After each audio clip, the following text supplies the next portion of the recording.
All right, we're live. Let me make sure the stream is coming through everywhere. Give it just a second. If you can see me and hear me, do me a favor. Type a yes in the chat. And while people are still arriving, drop your city and your country in there too.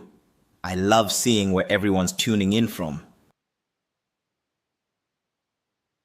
We're going to be together for a good while tonight, so do the smart thing now. Grab a notebook and a pen, get some water, get comfortable.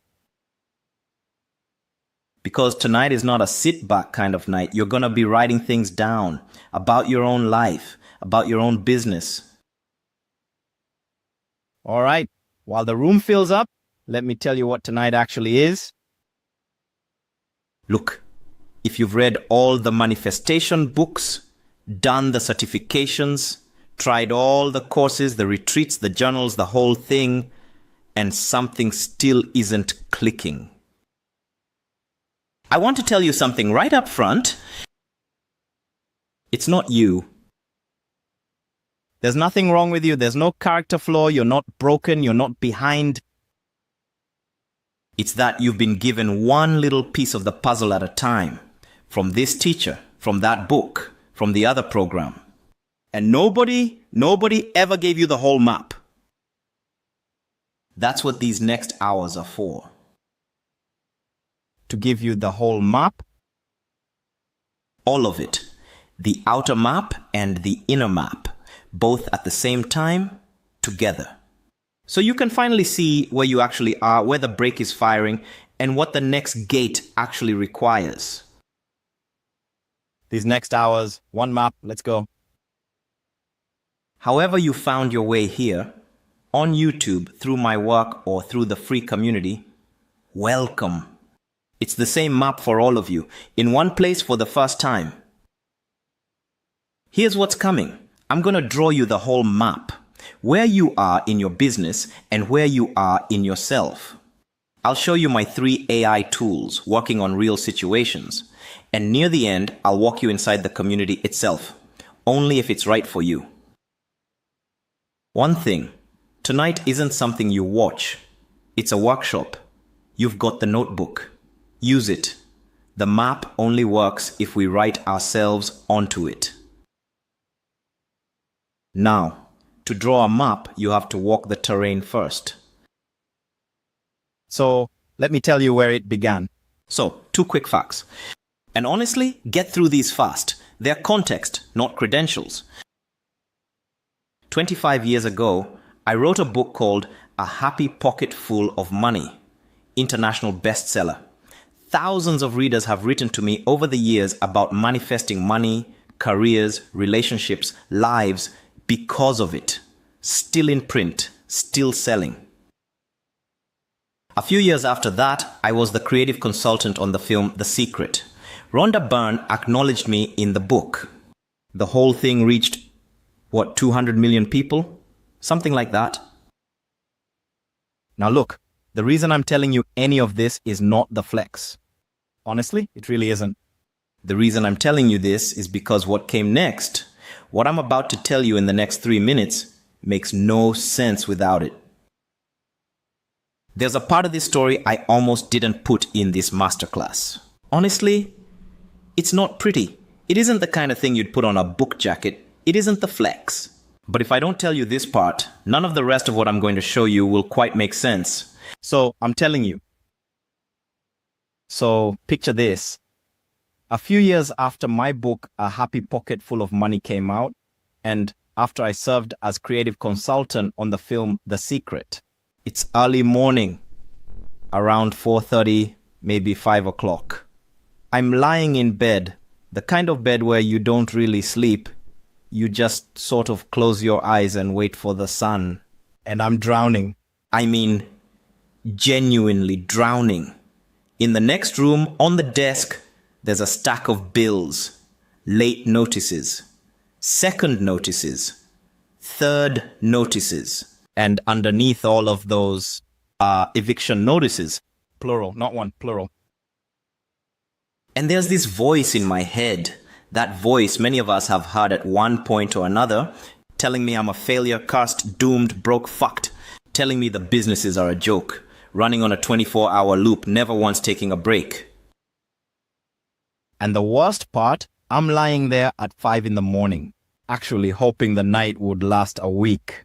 Genuinely, because at night the phone isn't ringing, the debt collectors aren't calling, the world is still asleep. And for a few hours, I'm allowed to be invisible. That's the deal I'm offering the universe at 5 in the morning. Just let the night last a little longer. And I remember writing in my journal around that time, I wrote that it felt like dark nights of the soul, mixed with glorious mornings.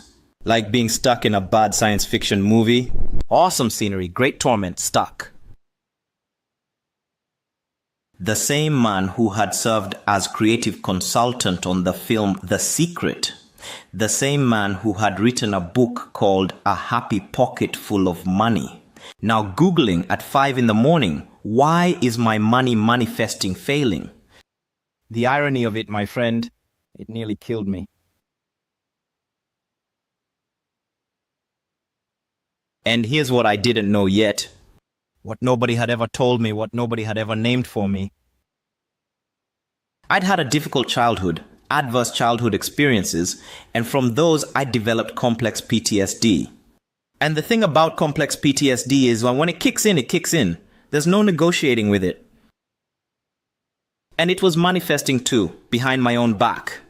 You know what I mean? 24/7? While I was up there making the pretty vision boards and writing the affirmations, the other system was running the opposite program, underneath. The whole time. And here's the image that finally cracked it for me. Listen to this. My old fragmented self had its own vision board, painted inside my cellular structure. I'm telling you, painted into the body. And it was way more invested in that vision board than I was in the pretty one on my office wall. So while I'm up there visualizing the breakthrough, the success, the abundance, the launches, my old self was quietly, visualizing the eviction notice, the collapse, the shame, the familiar.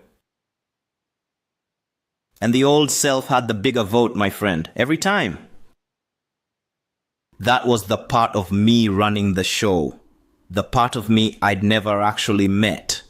The part of me nobody had ever named. So once I sobered up from thinking I already knew everything about manifestation, once I really sobered up, here's what I realized. I didn't need to learn how to manifest better. I needed to learn how to get out of my own way. Now look, I didn't have those exact words yet, not for what I now help people do.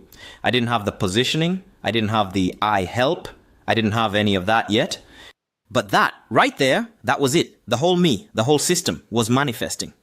And the part running the show, that was the part I'd never met. And what had happened, looking back, is through being wounded, I'd become what they call the wounded healer. Been there, done that, bought the t-shirt. So, because I'd been in the hole and I'd figured out how to get out, I could show others. And that phrase right there, get out of my own way, that's now the phrase I use for the work we do together. The whole thing, the I help, the positioning, all of it. It came from this. Not from a strategy session, not from a marketing brainstorm, from this. From the bedroom at 5 in the morning with the eviction notices. From the bottom, that's where the phrase was born. So, what happened next is kind of funny, honestly. You're gonna laugh. One ordinary day, having basically given up on finding an answer, I was watching random YouTube videos to distract myself. Just anything. Brain off, scrolling. And I ended up, of all things, watching videos about ants. Ants. Don't ask me why, I just find ants fascinating, alright? Always have, don't ask. Anyway, so I'm watching ants. And the algorithm sends me, boom, to a video about something called emergence. Emergent phenomena. Ever heard of it? Emergence is the word for what happens in complex systems. Ant colonies, weather systems, snowflakes, flocks of birds, schools of fish. You know what I mean? In all of those, the output of the whole system is a property of the whole, not the sum of the parts. The colony does things no single ant decides. The flock turns in unison without any one bird leading. The snowflake takes a shape no individual molecule chose. Right? And then, boom, it hit me. Manifesting is emergent. The whole self is manifesting. Not just the part making the vision board, the whole self. The part of me that learned to stay small back in 1987. The part still loyal to the family role. The part that codes safety as quiet. The part that flinches when money shows up too fast. All of it, all of that is part of the colony. And the vision board can't override the colony, my friend. It just can't. The colony beats the individual ant. And here's the thing that really clicked. I'd been learning the tricks of the trade, affirmations, vision boards, scripting, positive thinking, all that stuff, without learning the trade itself. The tools without the craft. Does that make sense? And once I saw that, the next stretch of years stopped being a search. It stopped being, why isn't manifestation working for me? That question dissolved. Because now I knew. Now I had the answer. What it became, what the next several years became, was the drawing of a map. The terrain I'd been walking blind year after year, all the way back to 2001, that became a map I could finally share. What you read in A Happy Pocket Full of Money back in 2001, that was the first chapter of that map. The principles, the foundation, the early framing. What's coming in the next few hours? That's the whole map as it stands today, 2026. And honestly, what was enough in 2001 is just not enough for what's here in 2026. The world we are building businesses in now, it requires more integration, more inner work, more whole system thinking than the law of attraction shorthand of 20 years ago could ever provide. We've evolved. Our understanding has evolved. The work has evolved. That's why this masterclass exists. That's why we're here. Not to replace the early teachings, but to complete them. To put them inside a bigger system that actually holds them. So, look, if you're sitting here having read all the books, done all the certifications, watched all the videos, gone to all the retreats, tried all the modalities, and you're still feeling like something just isn't clicking. Please hear me on this, please. If it happened to me, the guy who wrote the book, the guy who was on the film, the guy who should have had this whole thing figured out, then it isn't because anything's wrong with you. It can't be, right?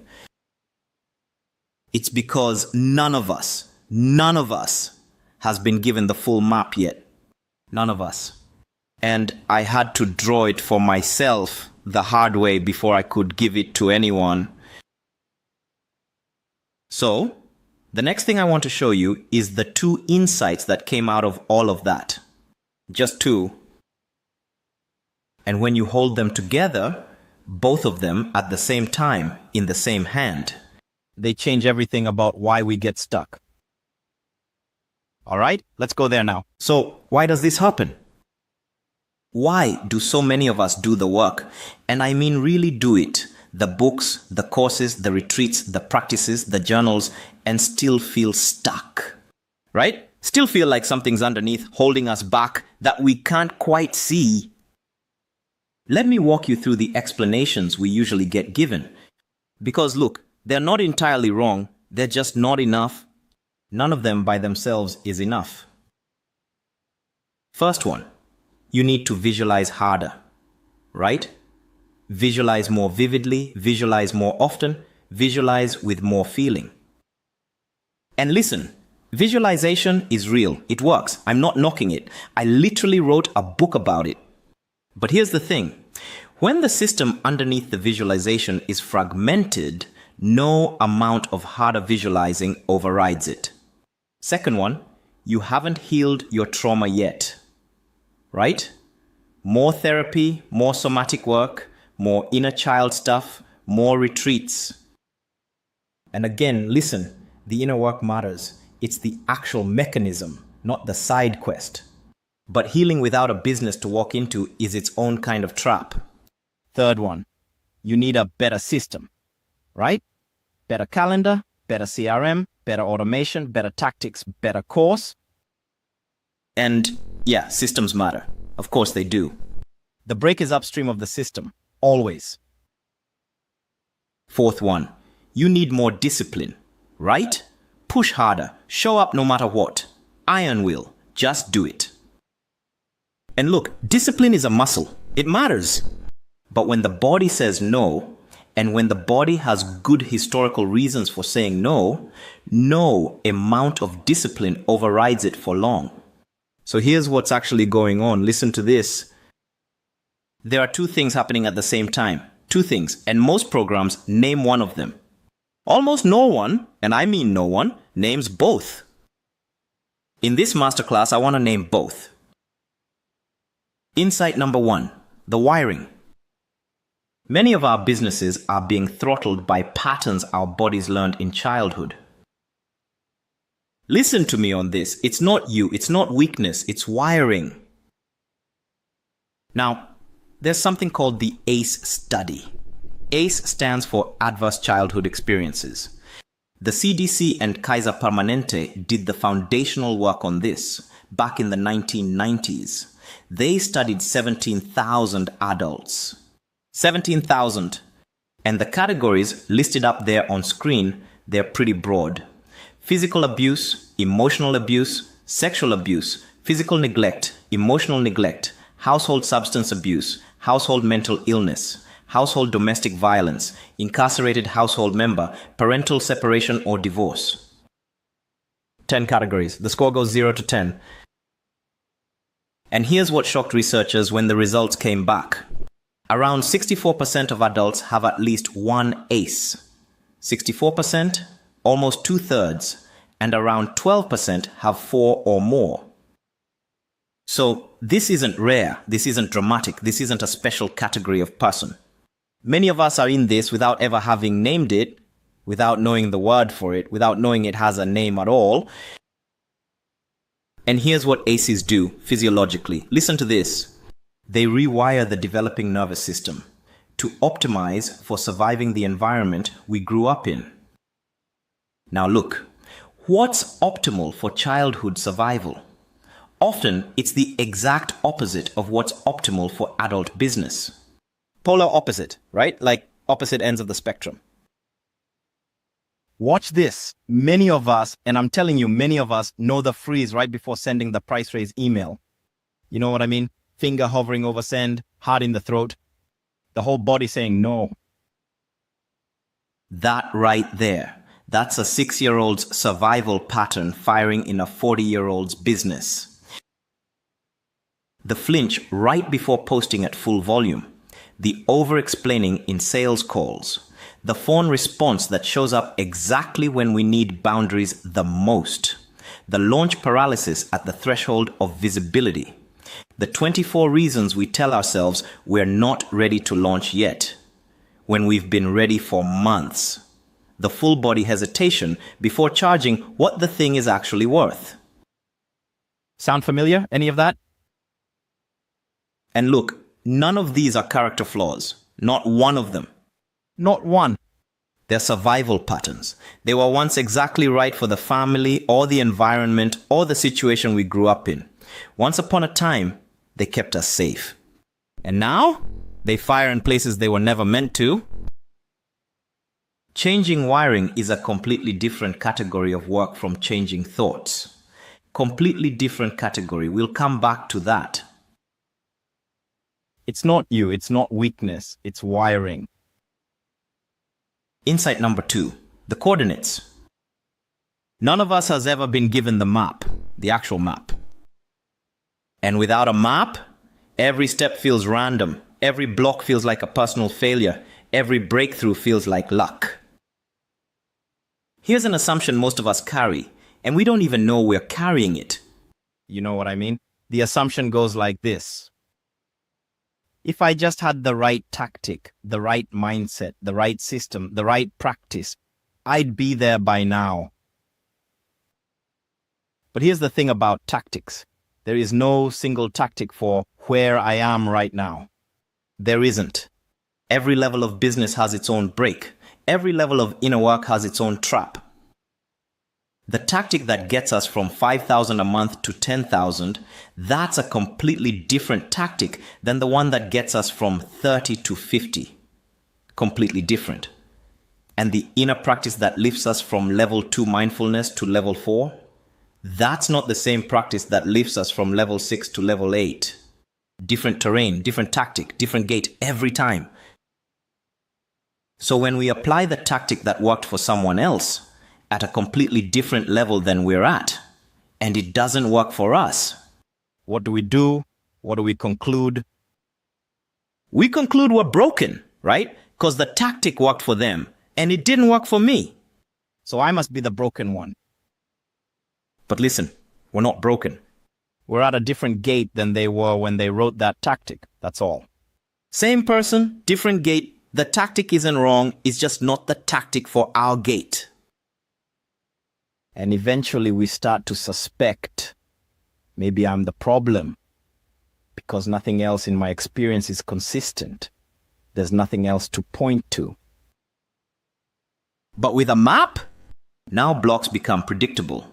Breakthroughs become engineerable. The same step that felt random, boom, that's the step at this gate. The same block that felt personal, that's the break that fires at the 4 to 5 gate. Same step, same block, different interpretation, different agency. Does that make sense? And the map I'm about to give you has 2 axes, 2 of them. One outer, that's the journey of building a business, the actual revenue, the actual systems, the actual gates.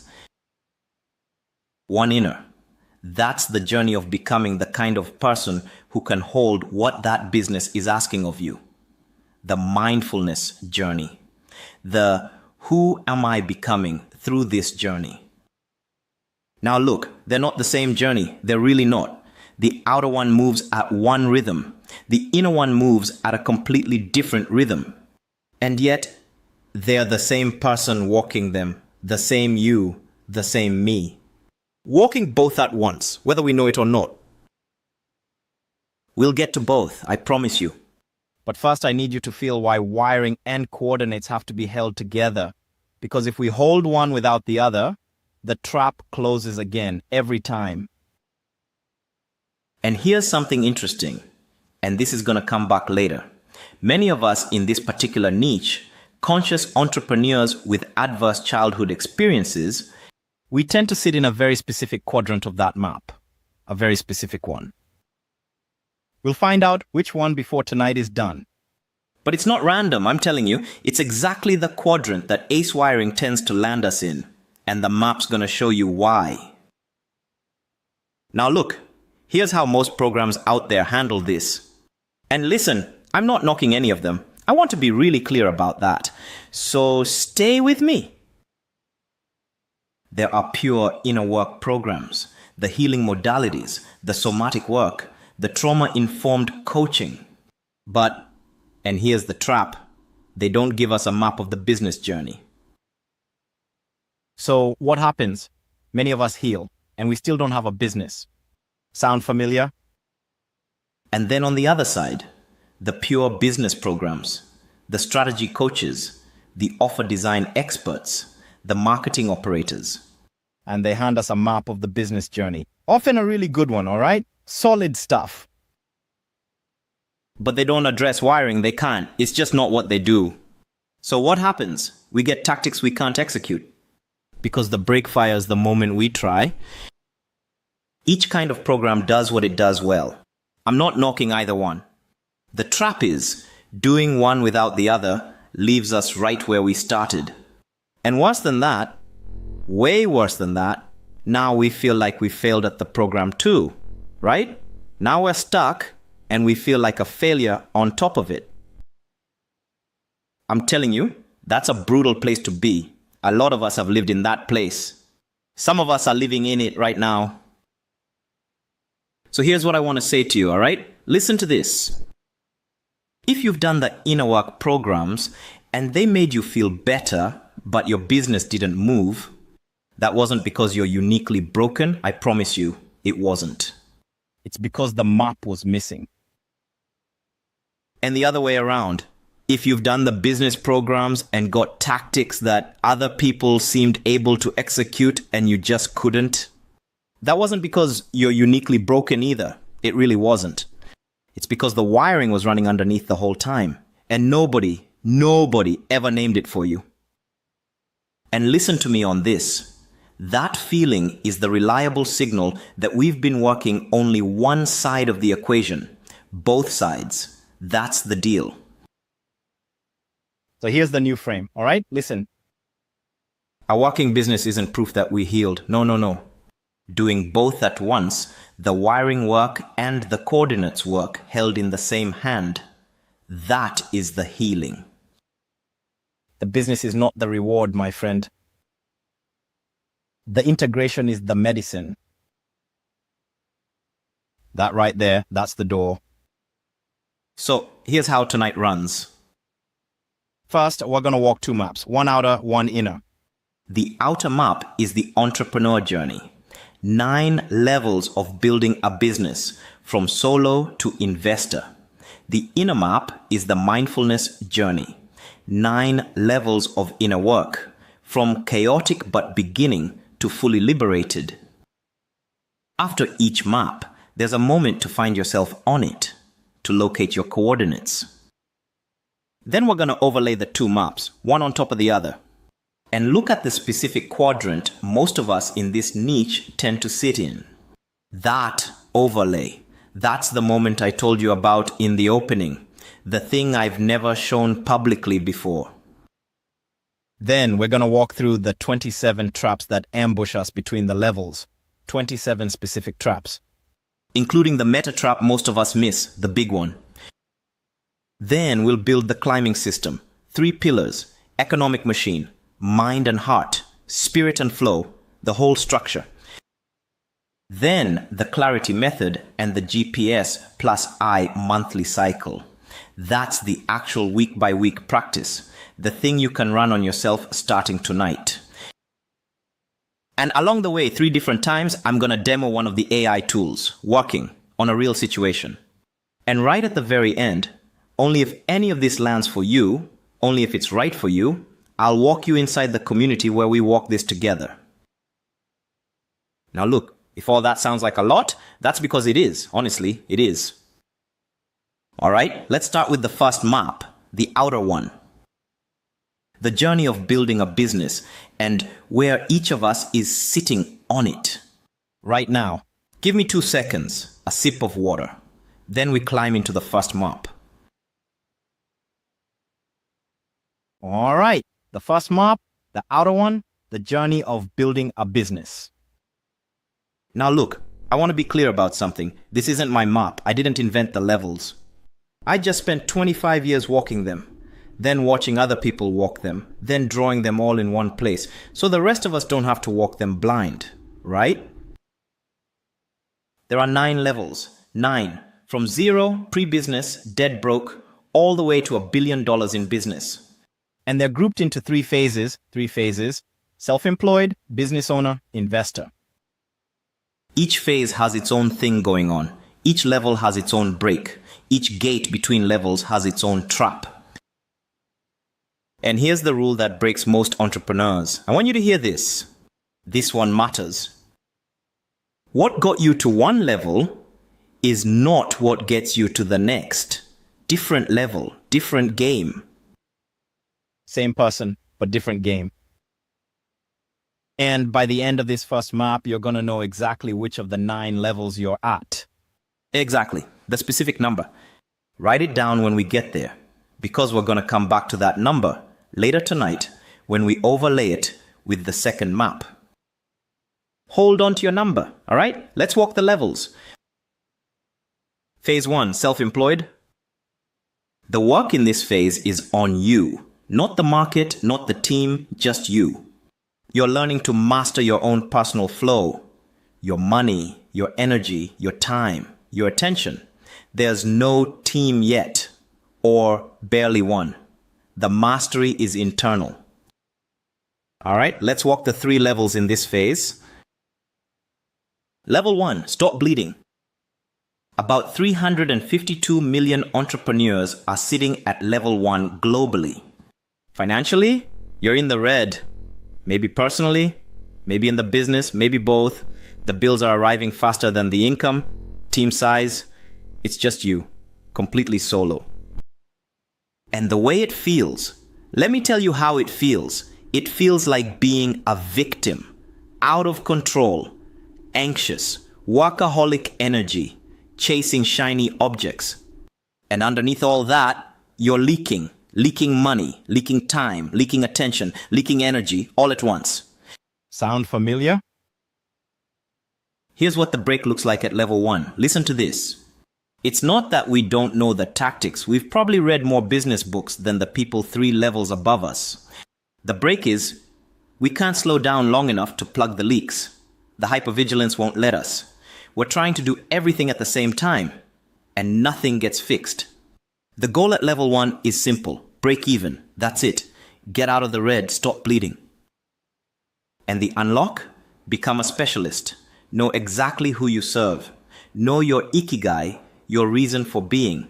Know your dream customer, specifically, by name almost. And then serve only them, nothing else. Stop trying to be everything to everyone. The way out of level 1 is narrowing. Always narrowing. Specificity is the unlock. Level 2, transcend survival. About 132 million entrepreneurs here. Financially, just above broke. Debt-free, technically. But there's nothing left over at the end of the month. Just enough to have nothing beyond basics. Team, still just you. And here's the trap at level 2. Many of us think the way out is to hustle harder. Work harder, push more, squeeze more hours out of the week. Because that's what got us here, right? That hustle worked once, so we doubled down on it. But that's exactly what won't get us to level 3, I'm telling you. The hustle pattern is the break. The thing that broke us out of level 1, the thing we credit for our survival, is now the exact thing keeping us stuck at level 2.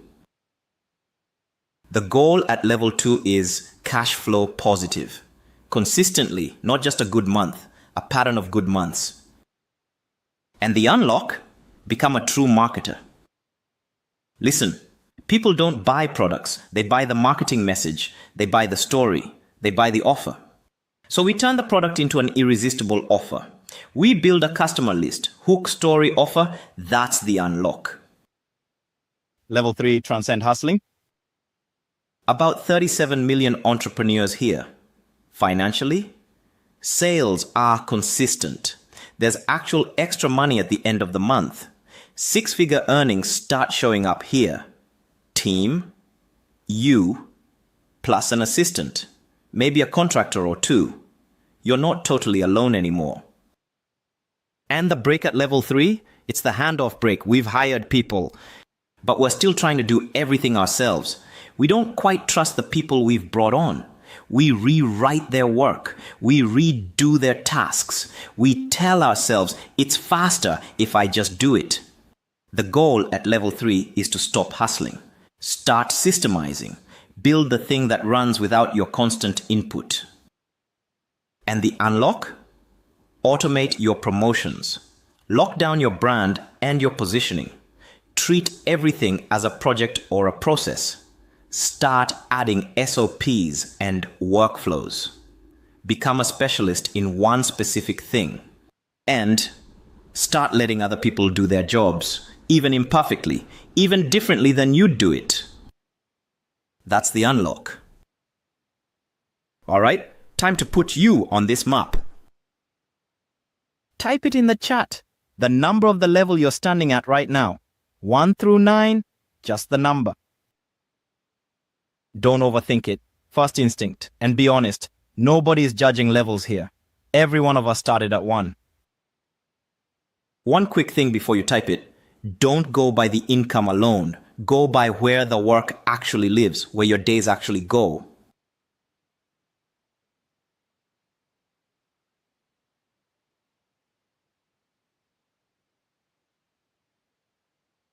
All right, whatever number you typed, hold on to it.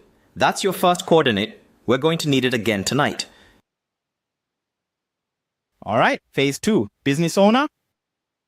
Now the game shifts. We're no longer just mastering our own personal flow. Now we're learning to master the market's flow, the industry, the supply chain, the team. There's a business that actually runs, independently of us sometimes. Level 4, build a team. About 42 million entrepreneurs here. Financially, this is where we start to see single-digit millionaires. The first million, then the second, then the third. Team, we're starting to build out beyond contractors, actual employees, actual payroll, actual people whose families depend on us paying them on time. And honestly, this is the gate where a lot of people get stuck for years. I'm telling you, years. The 4 to 5 gate. Some of us sit at the entrance to level 5 for half a decade or longer. So if you're stuck here, you're not alone, not even close. The break at level 4 is the team trust break. The first time we delegate something that actually matters, the first time we let go of doing it ourselves, the first time someone else's work goes out under our name. And here's the thing. For many of us, the team isn't just a team. The team becomes a kind of family, whether we want it to or not. And if our family of origin wasn't safe, listen, that break fires hard right here. The team becomes the place where the old family dynamics quietly play themselves out again. And we don't know why we're tired all the time. Why every team meeting drains us. Why we resent the team we built. The goal at level 4 is to actually build the team.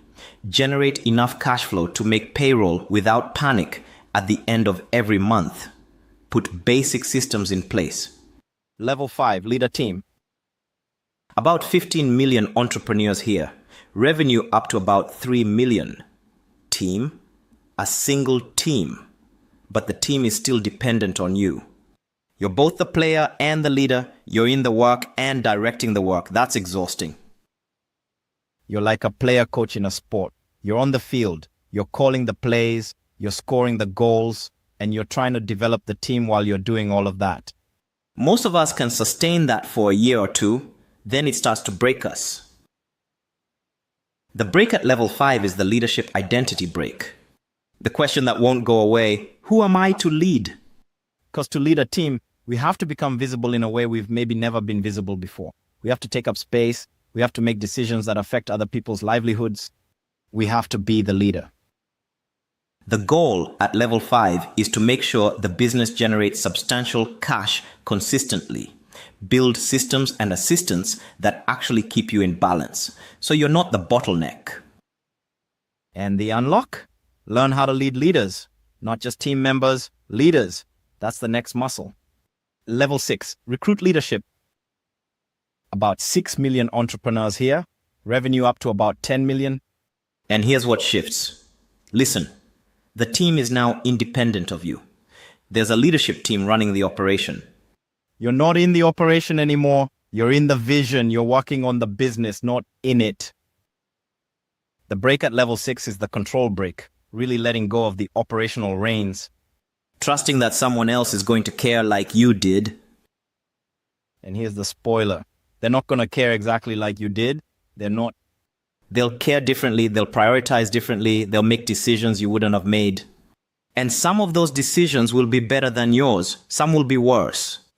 And that's the work, letting it be cared for differently by people who aren't you. The unlock at level 6, invest massively in communication systems. Invest massively in leadership development programs for your leadership team. That's the unlock. Quick check-in. Now that you've seen phase 2, did your number move? And remember, not by the income, by where the work actually lives. If it moved, type the new one in the chat. If it held, type it again anyway. Claim it.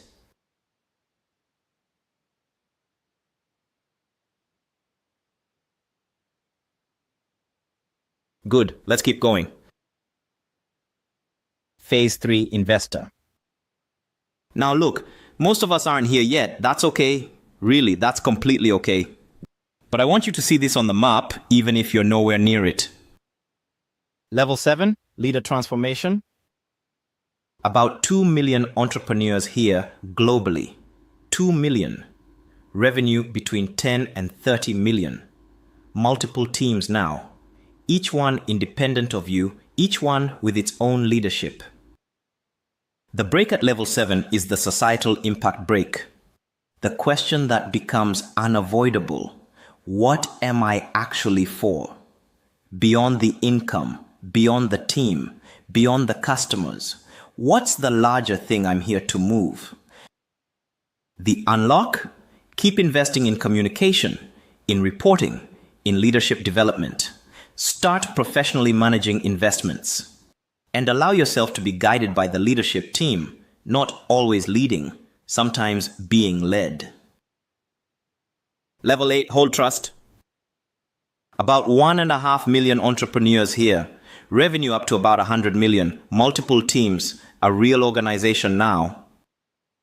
The break at level 8 is the public trust break. Do I deserve to hold this much trust? Customers, employees, shareholders, communities, all holding their hopes inside something I built. That's a weight. The unlock? Invest in systems to grow suppliers and customers. The business is now an ecosystem, not just a company. Level 9, game changer. About 480,000 entrepreneurs here globally. About 2,600 of those are billionaires.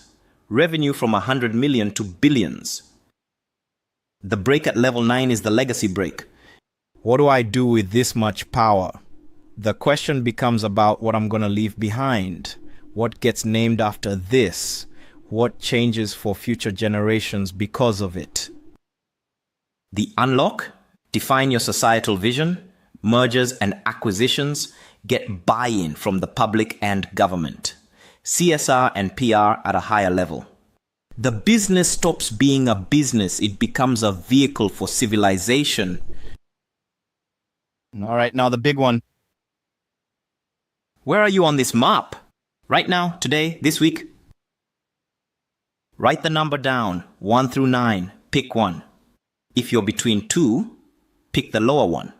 The lower one is almost always the accurate one.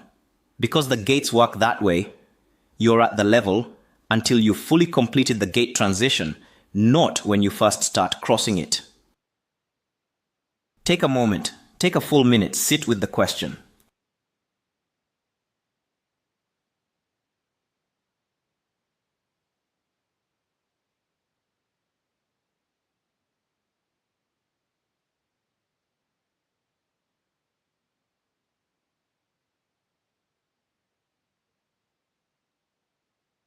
All right, take a breath. And listen, I want to be really clear about something. There is no shame in any of these levels. None. Phase 1 is where most entrepreneurs on planet Earth sit. Phase 2 is where the most ambitious 5% get. Phase 3 is a small fraction of 1%. Wherever you are, you're with millions of other people on the same level. Millions. You're not alone. You're not behind. Now, and this is important, at every one of these gate transitions, there's a specific break that fires for those of us with ACE wiring. A specific one. Different break at each gate. Watch this. At the 1 to 2 gate, the hypervigilance won't let us slow down to measure. Can't pause long enough to plug the leaks.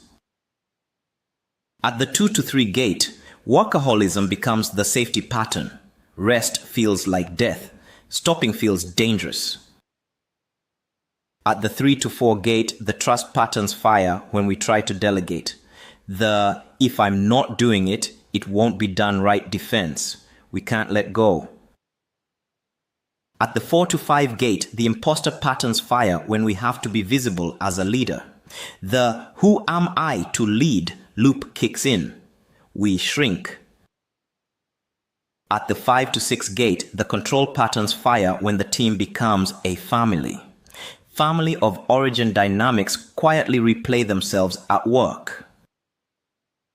At the 6 to 7 gate, the visibility break fires at the societal level.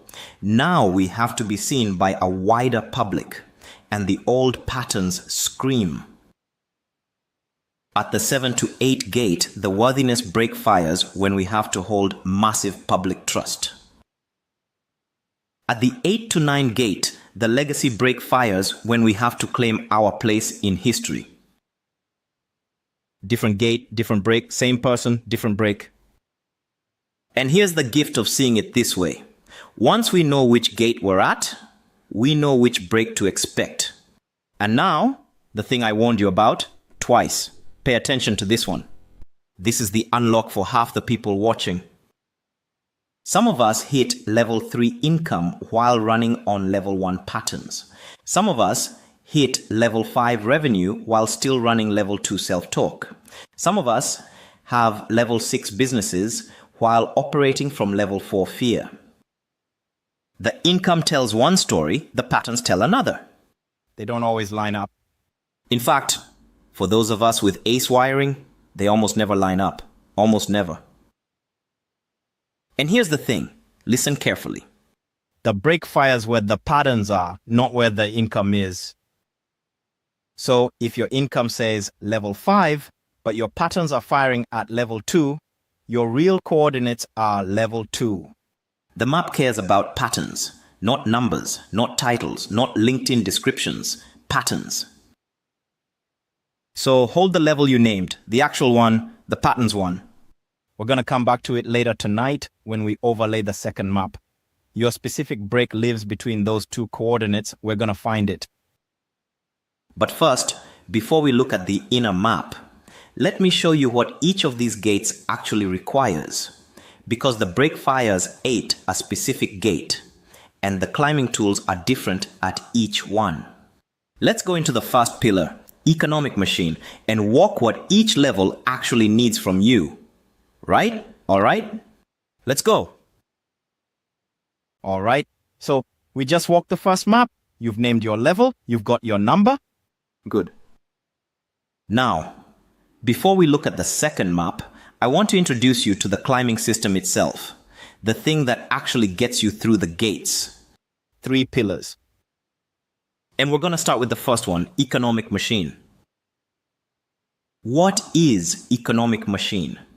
It's the outer game, the mechanics of building a business, the offer you sell, how you price it, how you market it, who you sell it to, the systems that make it scale, the team that runs it. All of that, the whole outer architecture, that's economic machine. Now look, there are 2 more pillars after this one. Mind and heart, that's the inner game, the wiring, the patterns, the 6 layers. And spirit and flow, that's the alignment between them, the deepest layer. We'll get to both, I promise, but economic machine first. Because this is where the visible work shows up. This is the stuff people see when they look at our businesses. The revenue, the customers, the offers, the team, the systems, all of it.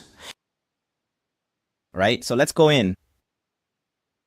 And before we go any further, I want to acknowledge something specific to this audience. Listen to this. Many of us in this niche, conscious entrepreneurs with adverse childhood experiences, we've over-indexed on inner work. We've done the certifications, the retreats, the therapy, the somatic stuff, the healing modalities, the breath work, the plant medicine, the journals. All of it. And many of us, and I'm including myself here, Many of us have underinvested in the outer game, the economic machine side, the asking, the charging, the launching, the selling, the visibility. Now look, that's not because we're lazy. It's not because we don't care about business. Not at all. It's because the outer game requires something specific, something tender. It requires us to take up space, to ask, to charge, to send the email, to launch, to raise the price, to put ourselves out there at full volume. And every one of those, every single one, is exactly the kind of moment Ace Wiring fires against. Every single one. Sound familiar? The freeze before sending the price raise email. The flinch before posting at full visibility. The over-explaining in sales calls. The phone response when we should be holding the line. The 24 reasons we are not ready yet. Those aren't business problems, my friend. They're wiring problems showing up at business gates. That's why this pillar matters. And that's why we're going slow with it. All right, first teaching. And this one matters more than most people realize.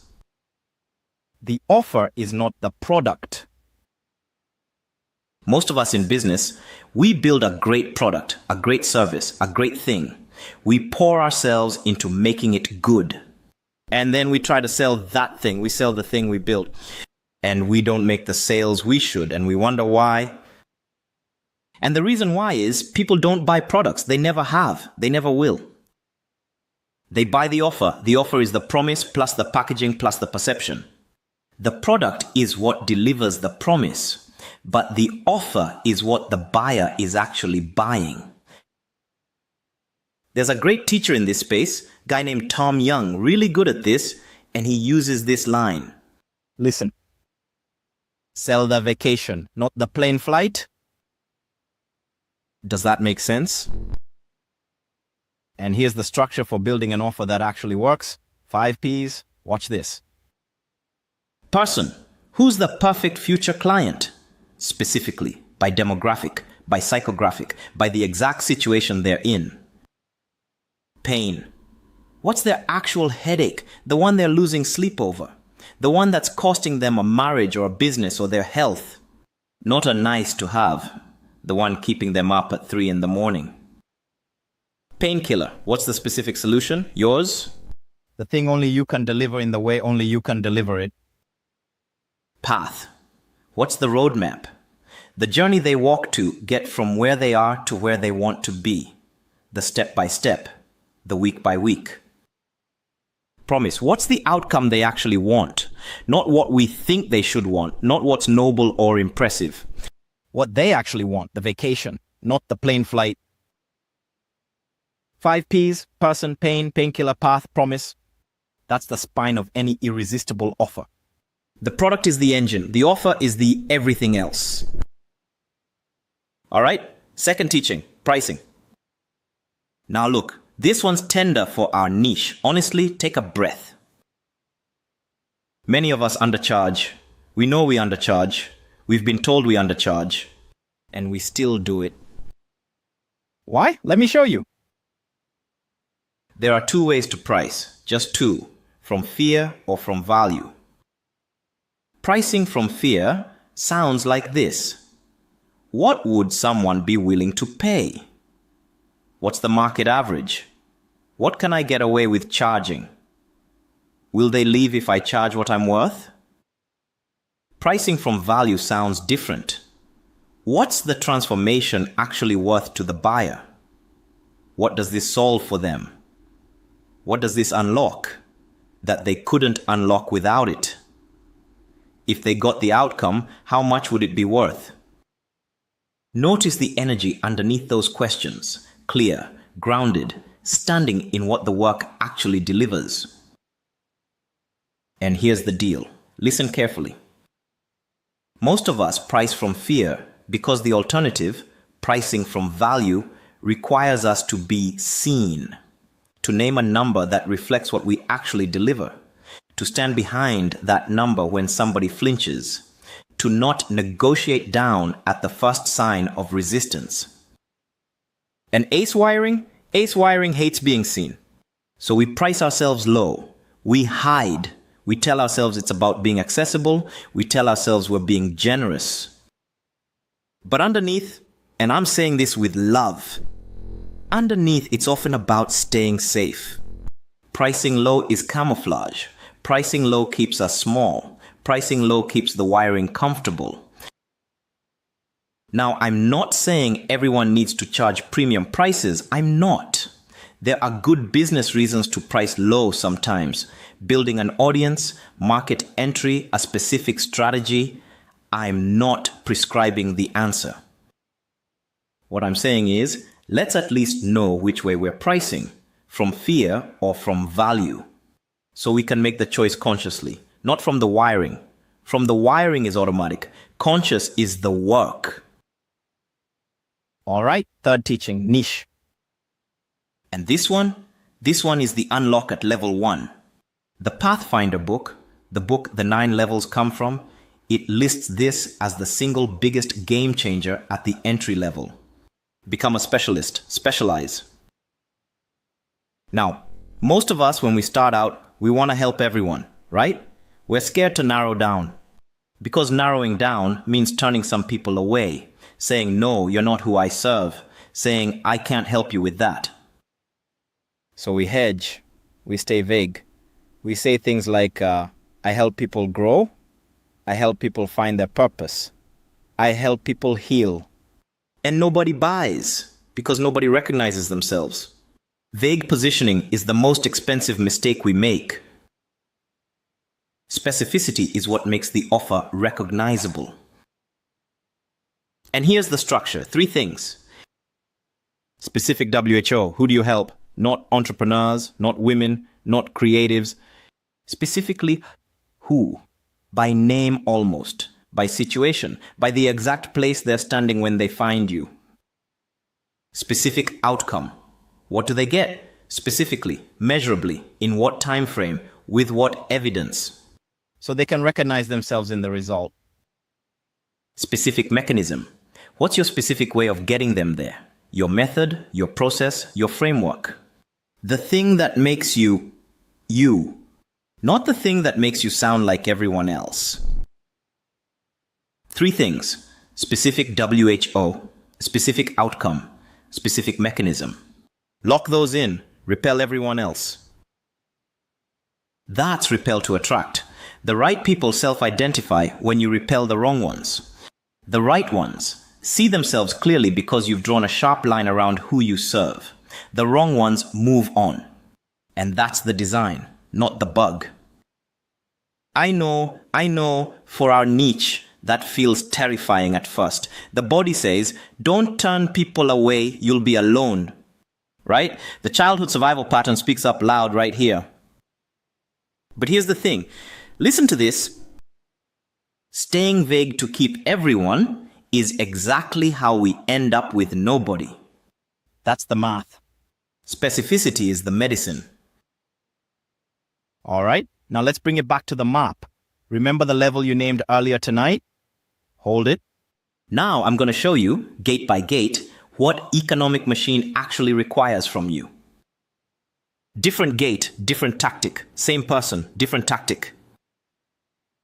Level 1, stop bleeding. You need one niche, one offer, and the ability to measure your flow. That's it. Don't add complexity. The unlock is narrowing, always narrowing. Going from level 1 to level 2. Commit to becoming a true marketer. Hook, story, offer. Build a customer list. Follow up. The list is the business. People who know us, like us, trust us. They buy. Strangers don't. So we build the list. We earn trust over time. Going from level 2 to level 3, automate the promotions. Lock down brand and positioning. Stop being a generalist. Go specialist. One specific outcome. One specific market. Tight. Going from level 3 to level 4, start building team. Standardize into SOPs. Treat everything as a project or a process. Make payroll a thing the business can actually sustain without you panicking at the end of every month. Going from level 4 to level 5, ensure substantial cash generation. Build systems and assistants that keep you in balance, not just the business in balance, the you in balance, and learn how to lead leaders, not just do the work yourself. Going from level 5 to level 6, invest massively in communication systems and leadership development. Build the scaffolding for the team to be independent of you. You step out, the team holds it up. Going from level 6 to level 7, manage investments professionally. Let the leadership team actually lead. Move from operator to investor, from doing to allocating. Going from level 7 to level 8, grow suppliers and customers as an ecosystem. The business isn't a company anymore. It's an ecosystem, multiple stakeholders, multiple flows. Going from level 8 to level 9, define a societal vision, mergers and acquisitions, public buy-in, government buy-in, CSR and PR at a totally different scale, civilizational scale. Different gate, different tactic, same person. That's the whole point of the map. And the brake fires at a specific gate, which means the climbing tool has to be calibrated to that gate. Not to wherever someone else is on their map, not to wherever the YouTube algorithm thinks you should be. Your gate. All right, quick implementable for tonight before we move on. Whatever level you named, level 1, level 3, level 7, doesn't matter which one, sit down with your current offer. Write it out, or pull up the page where it lives, the sales page, the landing page, the pitch you give on a sales call, whatever it is. And run it through the 5 Ps, one by one, just 5 questions. Person, am I clear on exactly who, by demographic, by psychographic, by situation? Pain, am I naming the specific headache they're losing sleep over? Or am I describing pain generically? Painkiller, am I positioning the specific solution, my specific solution? Or am I positioning what everyone else is positioning? Path, is there a roadmap, a visible journey from where they are to where they want to be? Promise, am I selling the vacation or the plane flight? Be honest. 5 questions, run them. Tonight, you can do that in a notebook, in your phone notes, in a Google Doc, in ChatGPT, whatever. Just run the 5 questions on what you've currently got. That's tonight's work if you want it, no pressure. And now, speaking of running things, I want to show you something. I want to show you what happens when we run a question like this through one of the AI tools I built specifically for this work, the AI Business Strategy OS. Let me bring it up on screen. A real situation, real output. Let's go. Quick beat before we dive in. If you've just joined us, welcome. We've walked the outer map of the entrepreneur journey, and everyone here has named their level on it. You're right on time for the part where the AI starts doing the heavy lifting, and the replay carries everything you missed. All right, so speaking of running the question through an AI, let me show you something. The first of 3 AI tools I built specifically for this work, the AI Business Strategy OS. Let me bring it up on screen. It's an AI-powered business strategy partner built on top of Claude, Anthropic's reasoning model, strongest one out there right now. And here's what makes it different from a generic ChatGPT prompt. It synthesizes 3 layers of source material at once. 3 layers. Layer 1. The foundational business strategy frameworks made public by the top consultancies. The McKinsey playbooks, the KPMG strategy frameworks, the BCG matrices. Layer 2. The publicly available teachings of the modern entrepreneurship experts I've studied. The Hormozes, the Brunsons, the Tom Youngs, the Takimors. All the operators I respect in the conscious business and coaching space. Their offer design, their pricing logic, their growth models, their playbooks. Layer 3, my own 20 plus years of work, the Pathfinder, the 9-level map you just walked through, the breakfire patterns, the conscious entrepreneur with adverse childhood experiences niche specifically, the way that niche climbs. 3 layers stacked together. Now, what we're going to do is feed it a prompt that's pretty common for our audience. Watch what it does. Listen carefully. This is the moment a lot of you are going to lean in. Now look, quick honest framing before we start. What you're about to see is what I call a cold demo. The AI doesn't know me. It doesn't know my business. It doesn't know my history. Zero memory, zero context. Just the prompt I'm about to type and the framework it's trained on. That's it. Cold. But the real magic happens once you've been using it. Where this same AI has your full context, built up from your own conversations with it over weeks and months. So when you ask it something, it's not answering you in the abstract. It's answering you specifically with your own story underneath the question. That's a totally different conversation. Just hold that in mind as you watch. For now, cold. Let's see what cold can do. All right, here's the test case I want to run. Watch this. I have a coaching business, making about $5,000 a month. I've been at this number for over a year. I feel stuck. What level am I at on the 9-level map? What's the specific break at my next gate? Generate me a 90-day scale plan.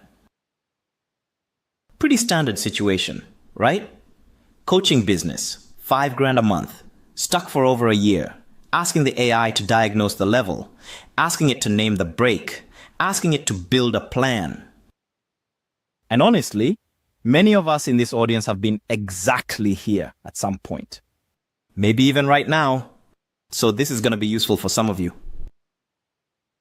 Let's see what the Strategy OS does with it. Watch closely. And here it comes. Boom, watch what it's doing.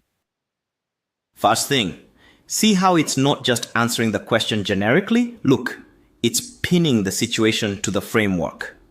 It's saying, income at $5,000 a month suggests level 2, bleeding into early level 3. Notice the precision. Not you're an early stage entrepreneur. Not you're getting started. Not this is a beginner situation. Level 2 to early level 3, the exact map we just walked through together, that's calibration. And see this part? Listen, it's saying the language of stuck for over a year. That specific phrase, stuck for over a year, suggests the break is firing specifically at the 2 to 3 gate, the hustle harder pattern. The exact break we just talked about in the economic machine pillar. That's not coincidence. That's not the AI guessing. That's the AI pulling from the same framework we've been using together, the same Pathfinder logic, the same break pattern logic. Working in real time. Now, and watch this. This is the part I want you to slow down on. It names the specific break, and listen to how it names it. Notice how it's pulling from the breakfire patterns we talked about, not from generic personal development language. It's not saying you have limiting beliefs. That phrase doesn't appear. It's not saying mindset blocks. It's saying the hustle harder pattern is firing, and that the climb past level 2 isn't about working harder. It's about becoming a true marketer, selling the offer, not the product. Does that sound familiar from earlier tonight? And look at this layer, this second paragraph, the ACE wiring layer. It's adding rest can feel dangerous, so the hustle pattern self-reinforces. That's the wiring piece, the body piece layered in to the strategic diagnosis. That's the thing about this tool. It's not generating advice from a generic database. It's drawing from the exact same map and teachings we've been walking together, and from the McKinsey-style strategy logic, and from the modern operators in this space. All 3 layers working at once, all 3 working together. That's why it doesn't drift into generic. That's why it stays useful. Because the architecture under the hood is calibrated, right? Not improvised. And then here it comes, the 90-day scale plan. Listen, watch the structure of this. There are 3 things I want you to notice. 3 things. Pay attention. First thing, see how it's calibrated to the gate specifically? The plan to go from level 2 to level 3 looks completely different from a plan to go from level 5 to level 6. Completely different. Most AI tools, and honestly, most coaches give you generic do these 10 things lists. Same list for everyone. This one's gate specific. Days 1 through 30. Niche tightening. Offer rewrite using the 5 Ps. Why? Because narrowing the niche and rewriting the offer is the level 2 unlock that hasn't been completed yet. See how it's going. Back to fill in what was missed at level 1 and level 2 before pushing forward to level 3. That's the precision. Second thing, and this is the one that matters most for our niche. Notice, it's not just tactical, it's including the wiring work. Look at this. Days 31 through 60, yes. Lead magnet, yes. Follow-up sequence, the tactics. But also, look at this, the break release. The body work for the hustle pattern specifically. 1 daily 20-minute nervous system regulation practice, somatic experiencing, breathwork, or vagal toning. The practice is in the plan. That's because the AI knows for our niche, the tactic alone doesn't work without the break release. So, the plan is integrated, inner work and outer work in the same plan, both held in the same hand. The integration is the medicine. Remember, from the reframe at the top of tonight, same principle, different application. Third thing, see how it's giving milestones, not just tasks. Tasks fail, tasks pile up, tasks become a to-do list nobody finishes. Milestones, those work differently. Days 61 through 90, scale the marketing engine. Milestone, monthly revenue trending upward. Plus, and this is the part I love, the hustle pattern noticeably less reactive. Measurable, trackable, both axes, outer measure, inner measure, together. Tasks fail, milestones succeed. That's how a real plan works. That's about a minute of work for the AI, cold, with no context on me whatsoever. Zero knowledge of me as a person. Imagine what it does when it actually knows you. All right, so what you just saw was the cold version. The AI had nothing on me, no history, no context, no memory of any prior conversation. Zero. And it still did that. Once I've been using it over time, this same AI has my full context. It knows what I tried last month. It knows what worked. It knows my niche. It knows my offer. It knows the conversation I had with IT 3 weeks ago. Because I've been talking to it directly in my own account. Not because it's watching the community. Not because it's reading anyone else. Just me and the tool in my own history with it. That's the difference. Cold demo versus warm demo, both useful. The warm one is dramatically more powerful. Just stating the fact, not selling. So that's the AI Business Strategy OS. We're going to come back to this tool's 2 siblings later in the masterclass. The AI Quantum Growth Coach for inner state work. That's coming up after the next map. And the AI Vision Weaver for the alignment piece. That one's near the end. But for now, listen. We just walked the first map. The entrepreneur journey. We just walked the first pillar. Economic machine. And we've just seen the AI Business Strategy OS in action. So you got the outer game in your hand, the outer axis locked. Time to look at the inner game, the inner axis. Let's go to the second map, the 9 levels on the mindfulness journey. Because here's the thing, your coordinates aren't on one map, they're on 2. And the break fires between the 2 coordinates. Let's go find your second axis. All right, the second map, the inner one, the 9 levels on the mindfulness journey. This map comes from a much older tradition. the Buddhist tradition of shamatha. The word shamatha means calm abiding, mind that has come to rest.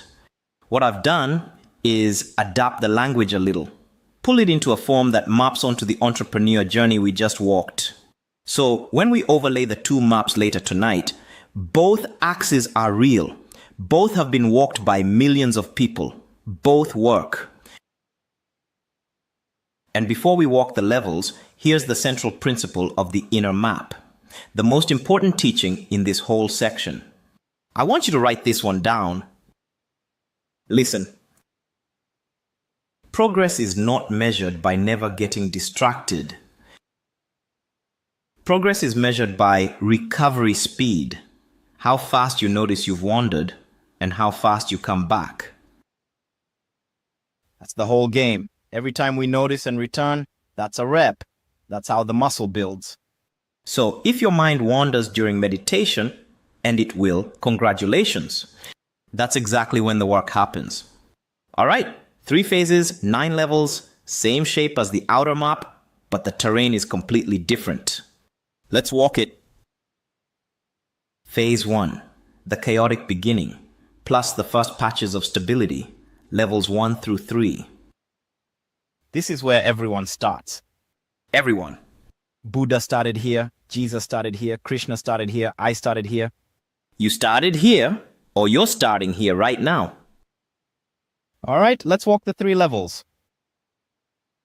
Level 1, placement. You're just beginning. At level 1, the mind wanders constantly.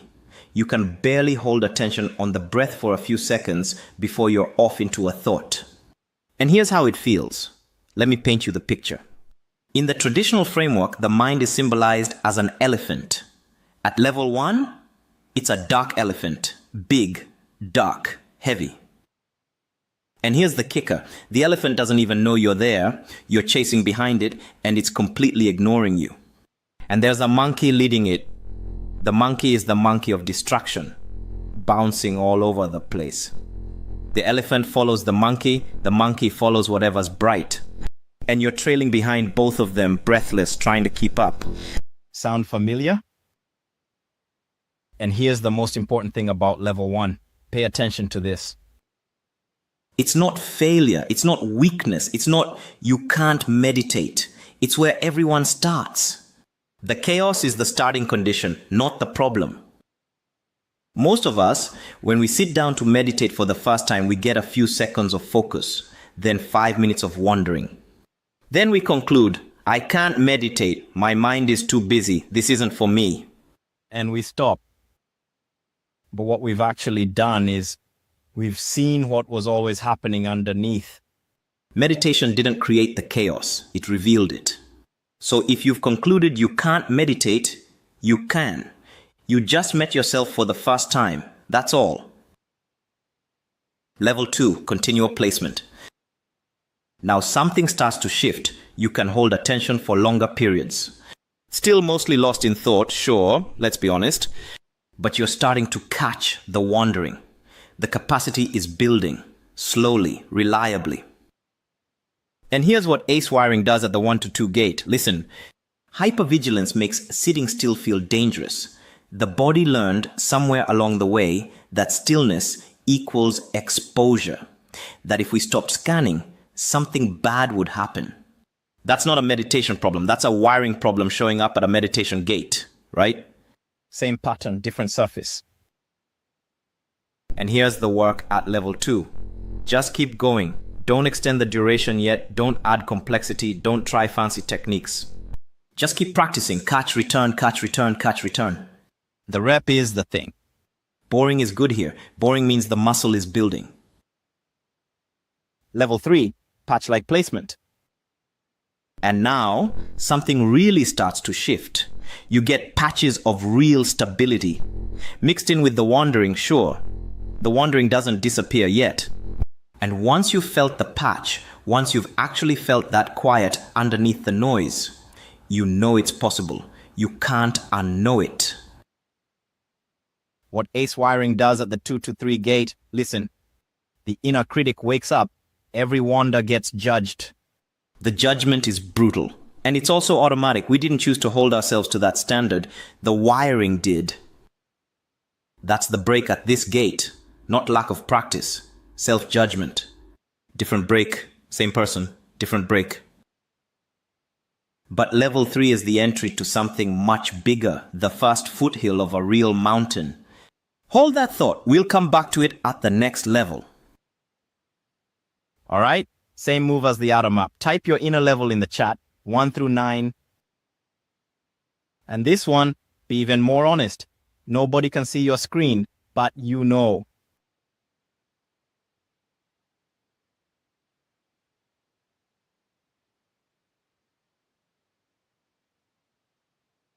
Good. You now have 2 numbers. Hold them both. Later tonight, they meet.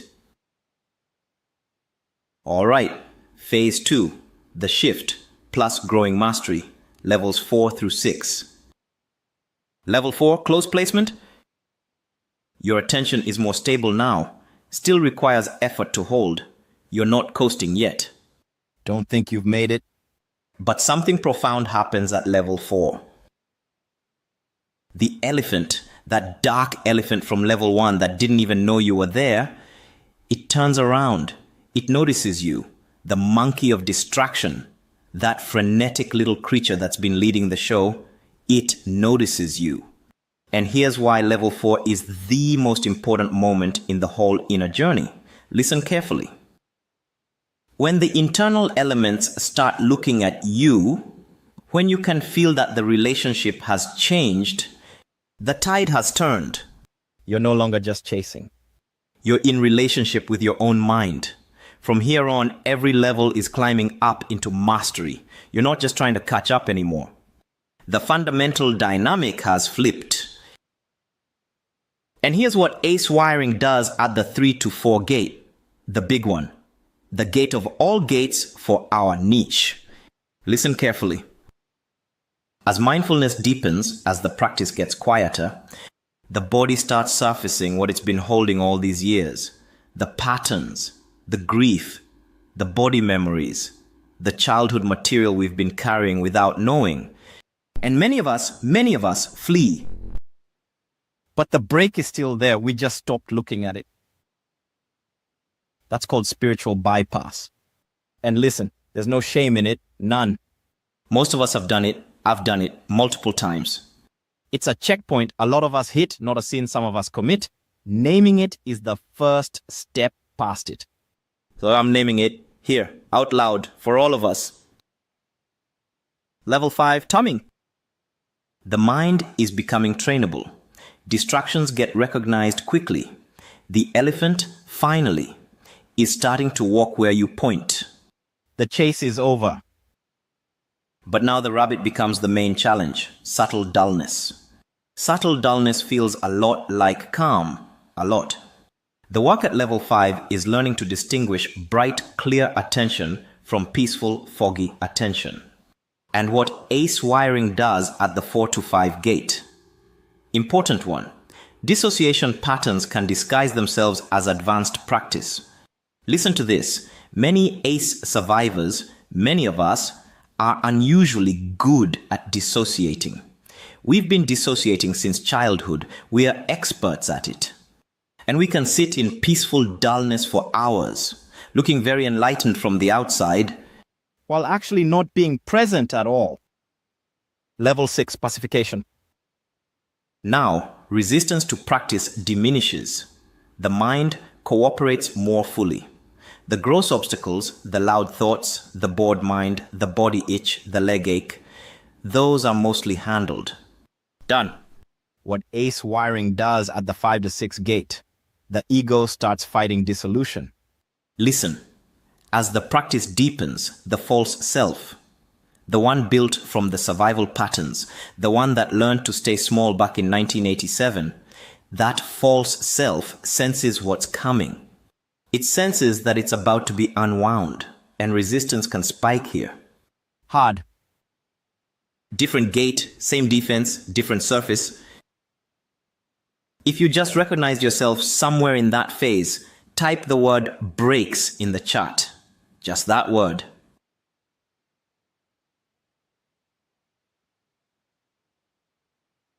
Watch that chat for a moment. That's the point. It was never just you. Phase 3. Near mastery to complete liberation.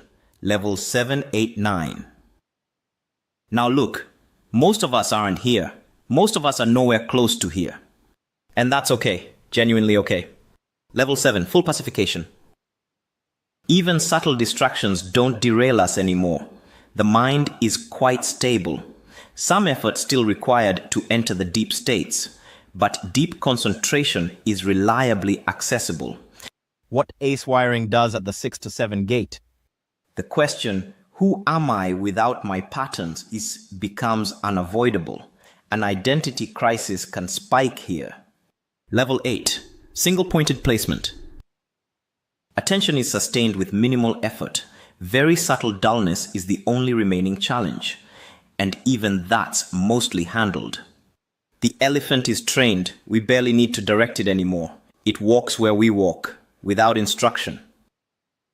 What ace wiring does at the 7 to 8 gate, the last grip of the false self begins releasing.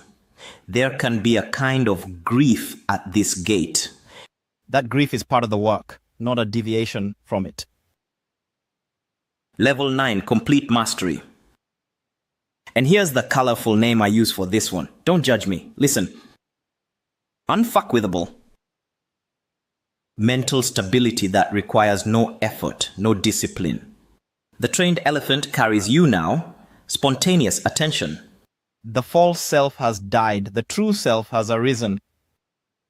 This is what Buddha pointed to, Jesus pointed to, Krishna pointed to, Lao Tzu pointed to, Rumi pointed to. All of them. Same destination, different vocabularies. The unveiling of our inherent nature, which has been covered by conditioning the whole time. And listen, most of us aren't going to live at level 9, maybe ever. I'm not at level 9. I'm telling you, let's not pretend. But the destination is real. People have walked there. People are walking there right now. And the direction matters, even if we never arrive at the destination. Even glimpses of level 9, and there are glimpses even at lower levels, change everything. The glimpses change how we walk. Now, let's locate you on the map. All right, here's the big one, the second one. Where are you on this map, inner level? Right now. Not where you were 10 years ago when you started meditating. Not where you wish you were. Not where your retreat teacher said you were. Right now, today. Write the number down, 1 through 9. Same rule as before. If you're between two levels, pick the lower one. The lower one is almost always the accurate one.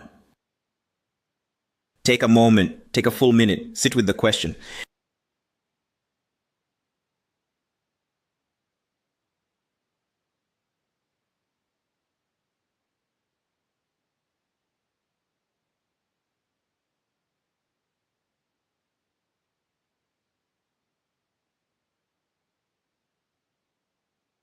All right, take a breath. Now, here's something I've noticed. Watching this niche for 25 years, watching coaches, healers, conscious entrepreneurs, watching the over-informed inner work community. Specifically those of us with ace wiring. Most of us, and I mean most of us, we tend to sit somewhere around level 2 to level 3 on the mindfulness map. And then we plateau, we park there. Sometimes for decades. And here's why. Listen carefully. To go past level 3 into level 4, two things have to happen. 1, we have to sit with the rabbit, subtle dullness. And the rabbit feels so much like calm that many of us think we've made it. 2, and this is the bigger one for our niche. Level 4 onwards requires us to face what mindfulness practice is actually surfacing. Many of us get to level 3, hit the wall of what's coming up next, and unconsciously check out. We don't say to ourselves, I'm fleeing. We just gradually meditate less. Or we switch modalities. Or we get really into a different teacher. Or we conclude that we've gotten what we needed. Or all of the above. That's the spiritual bypass trap. And I want to name it directly because it's costing this niche more than almost anything else. We use meditation to avoid the business. We use the cushion to avoid the work. But the break doesn't go away, my friend. The break is just waiting for us to come back. Anyone seeing themselves here? I'm asking gently. Take a breath. Be honest. It's not a failure. It's not a moral problem. It's just a checkpoint a lot of us hit. Now, quick run through what ACE wiring does at each mindfulness gate transition. The 8 breaks. At the 1 to 2 gate, hypervigilance won't let us sit still. The body refuses to settle. At the 2 to 3 gate, the inner critic wakes up and judges every wander. I should be better at this by now. At the 3 to 4 gate, the big one, the body starts surfacing what it's been holding. And many of us flee back to safer modalities. Spiritual bypass lives here. At the 4 to 5 gate, subtle dullness becomes the new hiding place. Dissociation disguised as advanced practice. At the 5 to 6 gate, the ego starts fighting dissolution. The false self defends its territory. At the 6 to 7 gate, the question, who am I without my patterns, becomes unavoidable. Identity crisis. At the 7 to 8 gate, the false self starts releasing. Grief for who we used to be.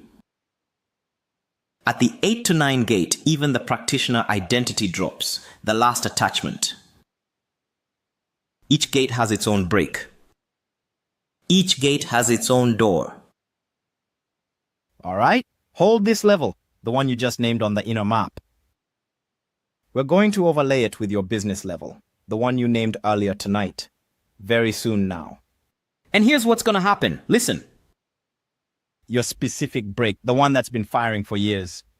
That break lives between those 2 coordinates, outer level, inner level. Where they meet, that's where the break is, and we're going to find it tonight. You're going to see something on the overlay that I've never shown publicly before. Not on YouTube, not in a workshop, not in any of my books. The first time anywhere. Most of us in this niche, those of us with ACE wiring, we cluster in a very specific quadrant of the 9x9 grid, a very specific one. And the moment we see ourselves there, the moment the dot lands on the grid, the shame of I'm uniquely broken starts to dissolve. Because we realize we're not uniquely anything, we're exactly where ACE wiring puts most of us.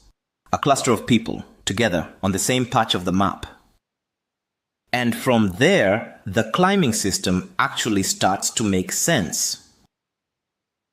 But before we get to the overlay, before we even talk about the climbing system or the second AI tool, let me teach you the second pillar. Mind and heart.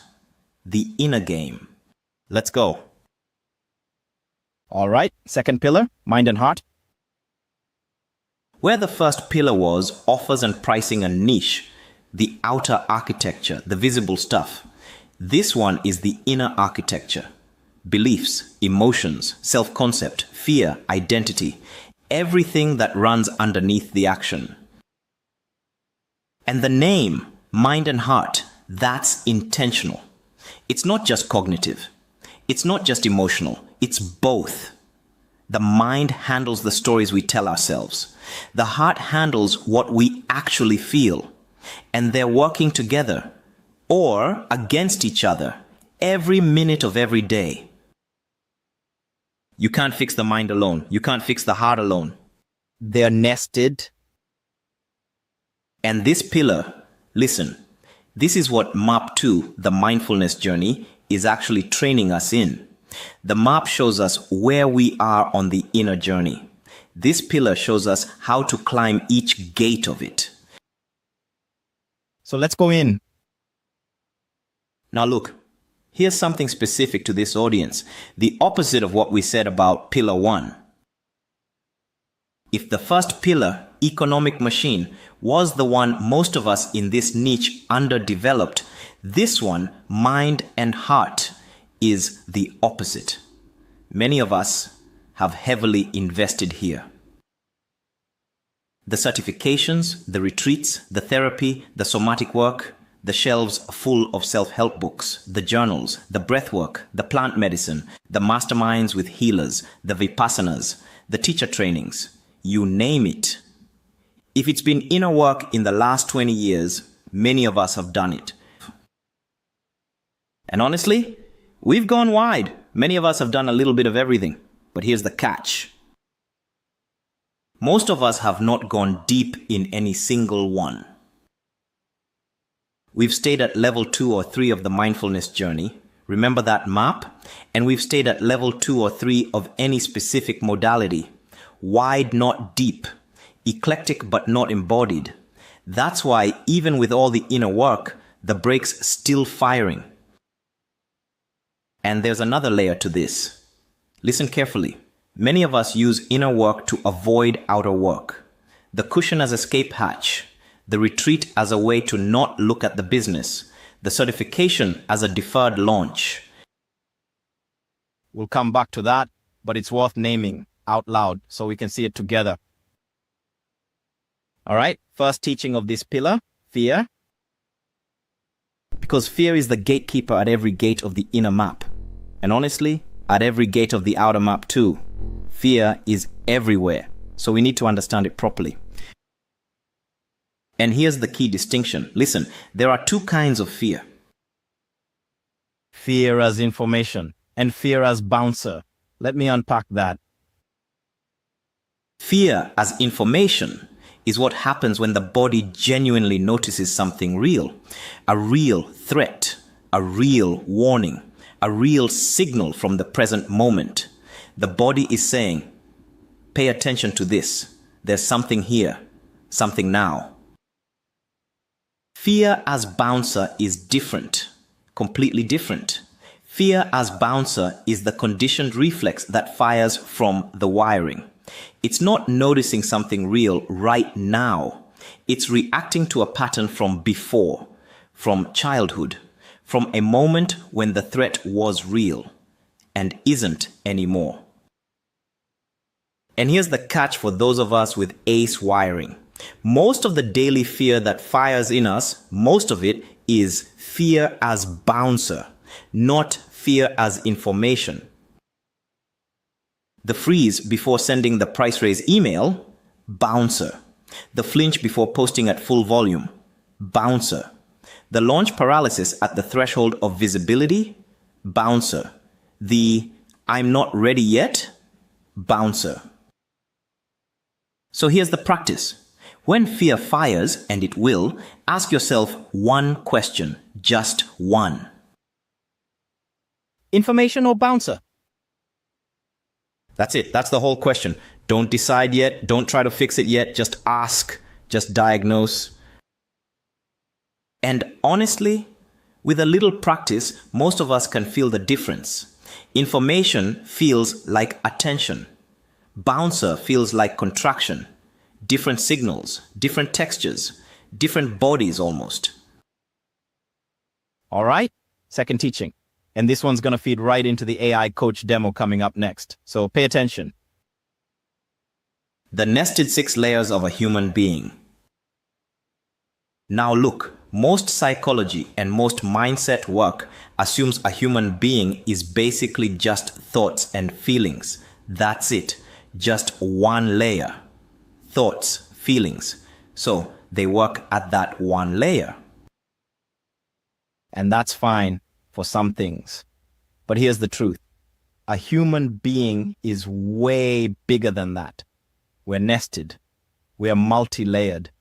And if we only work at the thoughts and feelings layer, we miss most of what's actually running the show. So here are the 6 layers. I'll walk you through them. Watch the diagram. This framework comes from a Vedanta-inspired tradition that I've been refining for years now. We start from the most visible, the outermost layer, and we move into the deepest. 6 layers. Layer 6, the stuff around us. Vastu, The environment, the objects, the home, the office, the desk, the phone, everything physical around us. Layer 5. The physical body. The actual body. Bones, muscles, skin, organs, nervous system. Where felt sensations live. Where body memory is stored. Where the wiring physically resides. Layer 4. The heart-mind. Thoughts and feelings. The level most psychology operates at. The level most mindset work operates at. The level we know best. The level the YouTube algorithm constantly feeds us content about. Layer 3. The life force, prana, the energetic body, the breath, the flow, the vitality, the thing the yogic traditions and the Taoist traditions point to. Layer 2. The transcendental void, pure potential, the space everything arises from, formless. Layer 1. Consciousness, source, pure awareness itself, the deepest layer, the truth of who we are underneath everything else. Now, here's why this matters for blocks, specifically for our work. Listen carefully. When most of us have a block, the undercharging, the freeze, the launch paralysis, the inner critic loop, we try to fix it at layer 4, the thoughts and feelings layer. We work the mindset. We reframe the belief. We say affirmations. We try to think our way out. And we get a little movement, a little sometimes, but the block keeps firing. Why? Because the block doesn't live primarily at layer 4. For most of us with ACE wiring, the block lives at layer 3. The life force layer, the nervous system pattern, and at layer 5, the physical body, where the body memory is stored. Mindset work at layer 4 doesn't reach layer 3, and it doesn't reach layer 5, so the block stays put, and we wonder why all the mindset work isn't working. So the practice isn't to abandon mindset work. It's to stop treating mindset work as the whole game. Mindset is 1 layer out of 6. There are 5 more. Each one needs its own kind of work. The teaching, the inner critic. And this one, listen, this one is the most universal pattern for our specific niche. The most universal. Almost every single one of us has it. The voice in the head that judges every move. The voice that says, "You should have done that already." Or, "Who do you think you are?" Or, "You're going to fail and embarrass yourself." Or, "You're not ready yet. You need more training." Or, and this is the worst one, "Hey, you're broken." that voice. Now, here's what's important to understand about the inner critic. Listen carefully. For most of us with ACE wiring, the inner critic wasn't always ours. It wasn't. It was originally a voice we picked up from a parent, from a teacher, from a culture, from a family system that needed something specific from us. We internalized that voice as a way of staying safe, anticipating what they would judge us for, so we could preemptively judge ourselves and avoid their judgment. Make sense? It was a survival adaptation. Brilliant, actually, for a 6-year-old. It's an old survival adaptation that's outlived its original use. The room is empty. The judge is gone. The critic keeps reading the verdict anyway. And here's the loop. Listen, watch this on screen. The inner critic fires. We feel shame. We hide or we contract. We don't take the action. The post, the price raise, the launch, the email. We freeze. We delay. We tell ourselves we're not ready yet. And then, and this is the cruel part, the inner critic uses our inaction as the next piece of evidence. So here's the practice. 2 parts. Listen carefully. First, when the critic fires, ask, whose voice is this actually? Don't fight it. Don't argue with it. Just identify the source. Often the answer surprises us. The critic sounds like a specific person from our past. A parent, a teacher, a coach, a bully. Sometimes a composite. Naming the source is the first step to taking its power back. Second part, separate the critic from yourself. The critic is a part you picked up. It's not you. The you underneath the critic, that's the one who's been listening to the critic all these years. You're not the critic. You're the one who's been trying not to be the critic. Different role entirely, completely different. Once we feel that separation, even briefly, the loop loses some of its grip. The critic doesn't stop, but we hear it differently. All right, now let's bring it back to the map. Map 2, the mindfulness journey. Same as we did with the outer map. Let me walk you through what each gate actually requires from mind and heart work. Different gate, different practice, same person, different practice. Level 1, placement, needs simple commitment. That's it. Daily practice, same time, same anchor. Doesn't matter how chaotic the practice feels, the work is showing up. Reps build the muscle. Boring is good.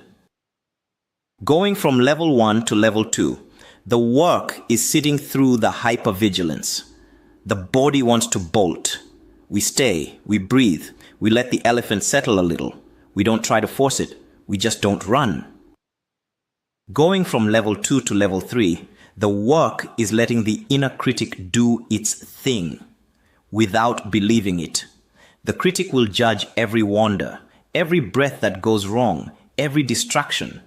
We just notice it judging and return. Notice, return. The judgment loses power when we stop arguing with it. Going from level 3 to level 4, the big one. The work is sitting with what surfaces. The grief, the body memory, the childhood material, the unprocessed stuff. This is where most of us need real support. A therapist, a guide, a community. Doing this alone is hard. This is also where the AI coach earns its keep, and it's the gate the AI quantum growth coach is most calibrated for. We're about to see it work on this exact gate in the next section. Going from level 4 to level 5, the work is distinguishing bright, clear attention from foggy dullness. Vivid awareness, not pleasant fog. The rabbit catches a lot of us here. The trick is asking, am I bright or am I just calm? Different signals. Going from level 5 to level 6, the work is sitting with the ego's resistance to dissolution, letting the false self get smaller without panicking about it. The ego will scream. We let it scream. We don't make it stop. Going from level 6 to level 7, the work is identity. Who am I without these patterns? We sit with the question. We don't rush for an answer. Sometimes the question lives in us for months before any answer comes. That's okay. That's the work. Going from level 7 to level 8, the work is letting effort itself become effortless, not forcing relaxation, allowing it. Subtle distinction, big difference. Going from level 8 to level 9, the work is the final release, the unveiling, the trained elephant carrying us. Effort merges with effortlessness. That's the gate to unfuckwithable. All right, quick take home for tonight. 3 questions, just 3. First, when fear fires today, this week, whenever, to ask. Information or bouncer, just ask. Don't decide yet, just notice. Second, when the inner critic fires and it will ask, whose voice is this actually? Same thing. Just ask. Naming is the practice. Third, and this one's bigger, pick one block you're currently working on. One, just one. And ask, which layer is this living at? Layer 4, thoughts and feelings, or is it deeper? Layer 3, the life force, or further out, layer 5, the body. Just diagnose, don't fix yet. 3 questions. That's tonight's inner game work. You don't even need a notebook for this one, just attention, just curiosity. And now, as speaking of the AI coach earning its keep at the level 3 to 4 gate, I want to show you the second AI tool.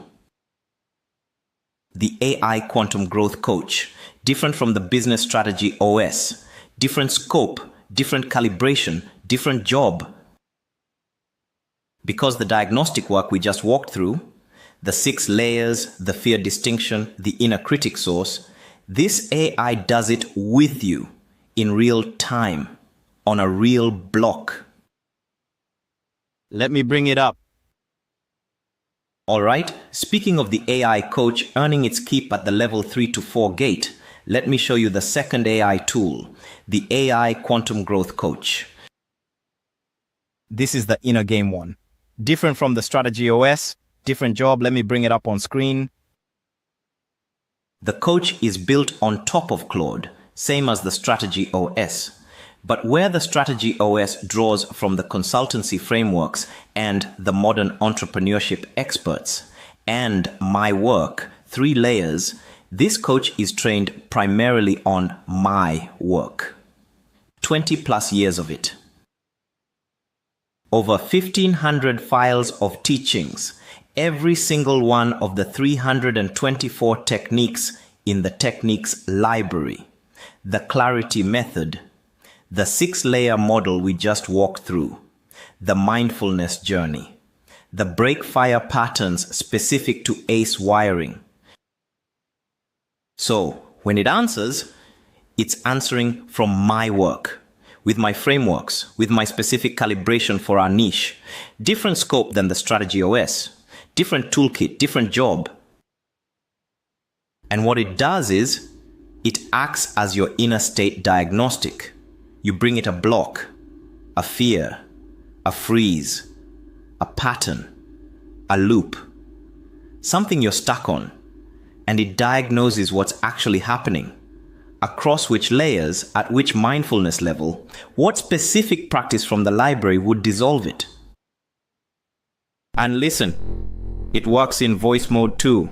You can literally just talk to it out loud while you're driving, while you're folding laundry, while you're walking the dog at 6 in the morning. Voice in, voice out. Same coach, hands-free. But for this demo, I'll use text mode, so you can read the responses on screen along with me. Same setup as before, cold demo. The coach doesn't know me, no memory, no prior conversations, zero context. Just the framework it's trained on and the prompt I'm about to give it. Once you've been working with it over time, the coach has the full history with you. Every conversation you've had with it, every win you've shared with it, every block you've worked through together, every breakthrough, every recurring pattern that's surfaced between just you and the coach. And that context completely changes what it can offer. The diagnostics sharpen. The recommendations get specific to your actual journey, not generic. To be crystal clear, the coach is not watching the community. It's not reading anyone else's conversations. It's your own one-on-one history with the tool, deepening over time. But even cold, watch this. All right, here's the prompt I'm going to give it. And honestly, this is a real thing. I've heard some version of this from members of the community probably 100 times, maybe more. Watch. I know I need to raise my prices. I've known for months, but every single time I open the email to send the new rate to a client, my body freezes. I close the laptop. I tell myself, I'll do it tomorrow. I've done mindset work. I've read the books. Nothing is shifting. What's actually happening here? Happening. Now, quick framing note about the coach. This is key. The coach has two modes. Coach mode is the default and it's the heart of this tool. Coach mode uses what's called the lead framework. Listen, empower, ask, deliver. Which means the coach asks you powerful questions to draw your own wisdom out, not give you generic advice. Consultant mode is also there, for when you want a direct framework answer right away, one tap apart. But coach mode is the default, and it's what we're showing you here, because it's the main strength of this tool. Watch what the coach just did, or rather, watch what it did not do. First, see how it did not diagnose? It didn't say, this is a layer 3 break. It didn't pull a framework. It didn't recommend a technique. None of that. Instead, look at this, it reflected. Read with me. You've known for months. The body's been answering for months, and the months are stacking. That's just the coach mirroring back what the user said, letting the user feel heard before anything else happens. That's the L in lead. Listen first. And then, watch the move. It asks a question, not a generic question, a precise, powerful question. When the body freezes, if that freeze could speak, not loudly, just whisper, what would it be saying? Read that again. The coach is treating the freeze as a messenger, not a problem to solve, a messenger with information. And it's asking the user, you, what is the freeze saying? Because the coach trusts that you already know, somewhere in you. The coach's job isn't to figure it out for you. The coach's job is to ask the question that makes the answer surface in you. This is lead in action. Listen. First, empower. Trust the user's inner wisdom. Ask. The question that surfaces the wisdom. The coach is doing exactly that from the very first response. No diagnosis, no framework, just precise questions. The user takes a moment, sits with the question, and then types their answer. Watch. It's saying, if I send this and the client says no, I'll have nothing. I'll be broke. I'll have made the wrong choice. Look at what just happened. The user discovered something in their own words. The freeze isn't about the rate. The freeze is about survival, about being broke, about making the wrong choice. That's the actual fear under the surface. And the coach didn't tell the user that. The user surfaced it themselves by being asked the right question. Now watch the coach's next move. It reflects what the user said, names the deeper layer they just touched, and then goes deeper. When you were learning how to make money, way back at the start, what was the rule you had to follow to survive? Not the rule you were taught, the rule you actually lived by. See the move? The coach is taking the user back to the origin, to the rule that wired the response. Because the body that's freezing now is the same body that learned a rule a long time ago, the rule that kept the user safe. The coach is hunting for the rule. And again, the coach isn't telling the user the rule. The coach is asking the user to name it themselves. The user takes a longer pause this time and then types something they probably haven't said out loud to anyone in years. Don't be greedy. Don't ask for too much. People will turn on you if they think you're after money. That right there, that's the rule. That's what the body's been loyally protecting all these years. Not a limiting belief, not a mindset block, a survival rule. The kind that kept the user safe somewhere a long time ago. And the user just named it out loud in their own words for maybe the first time ever. Now watch the coach's response. 3 things happen here. Let me walk through each. First, the coach reflects what the user just named. Listen. The rule wasn't raise your prices. The rule was don't be the one who asks for too much or you'll lose people. Your body isn't dysfunctional. It's loyally protecting the rule that kept you safe a long time ago. See the reframe? Your body isn't dysfunctional. It's loyally protecting. The coach just took everything the user thought was broken about themselves and recast it as protective, as wise, as serving the user.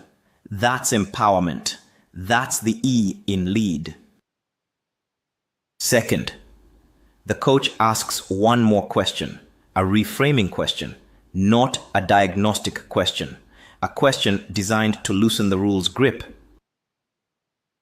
If asking for the new rate isn't about being greedy, if it's about the value you've already delivered and what's fair for the work going forward, does the rule still apply?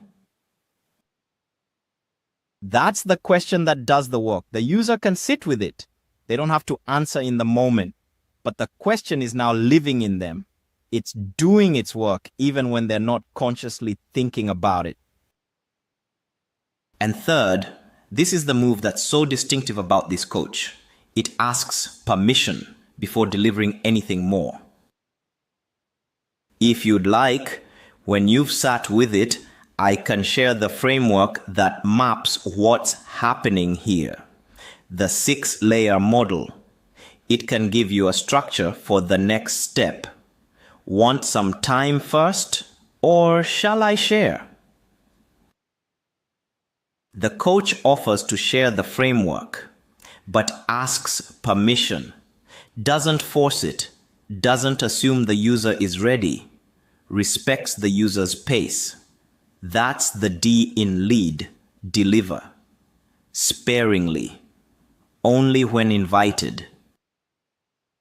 So look at what just happened across these 3 exchanges. The coach helped the user find their own rule. The user did the actual inner work. The coach just held the space and asked the right questions in the right order, and then only offered to share the framework that could give the user structure for what's next. That's coaching, real coaching, not advice, not diagnosis, not techniques pushed at the user. The user's own wisdom drawn out by the right question at the right moment. This is the heart of the coach, the questions it asks, the wisdom it draws out of you. Imagine what it does when it actually knows you. After 6 months of conversations, knowing your patterns, knowing your story, the questions get even sharper. The reflections get even more precise. All right, that's the AI Quantum Growth Coach, cold. No history with the user, pulled from the framework alone. Once a user's been working with it over weeks and months, the coach knows them. Every conversation they've had with it, every breakthrough, every recurring pattern, every block worked through together, just between them and the coach in their own account. And the diagnostics get even sharper. The practice recommendations get more specific, the path gets more precise. But even cold, you can see the shape of what it does. The architecture is there. All right, so now you've seen both AI tools, the Strategy OS for the outer game, the Quantum Growth Coach for the inner game, 2 tools, 2 pillars, 2 diagnostic engines. You've walked both maps, the entrepreneur journey, the mindfulness journey. You've named your level on each. You're holding 2 numbers right now, outer level, inner level. And now, listen, now we do the thing I've been promising you since the very beginning of the masterclass. We overlay the 2 maps. your specific coordinates, the exact quadrant most of us in this niche tend to sit in, the break fire pattern between your two coordinates. Let's go. All right? Before this next part, stand up, I mean it. Stand up, shake it out, refill the water. Take 30 seconds, don't go far. Because when we come back, we take your two numbers and put them together on one grid. And that is the part everything tonight has been building toward.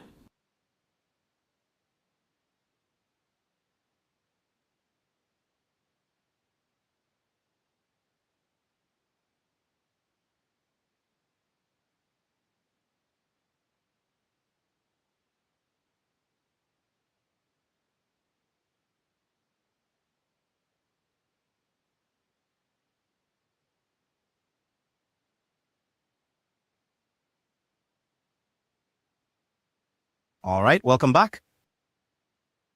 And if you've just joined us, honestly, perfect timing. Everyone here is holding two numbers, an outer level and an inner level. The replay will hand you yours. What happens next needs both. All right, this is the moment. The one I told you about at the top of tonight, the one I've been teasing all the way through, the overlay. Watch this.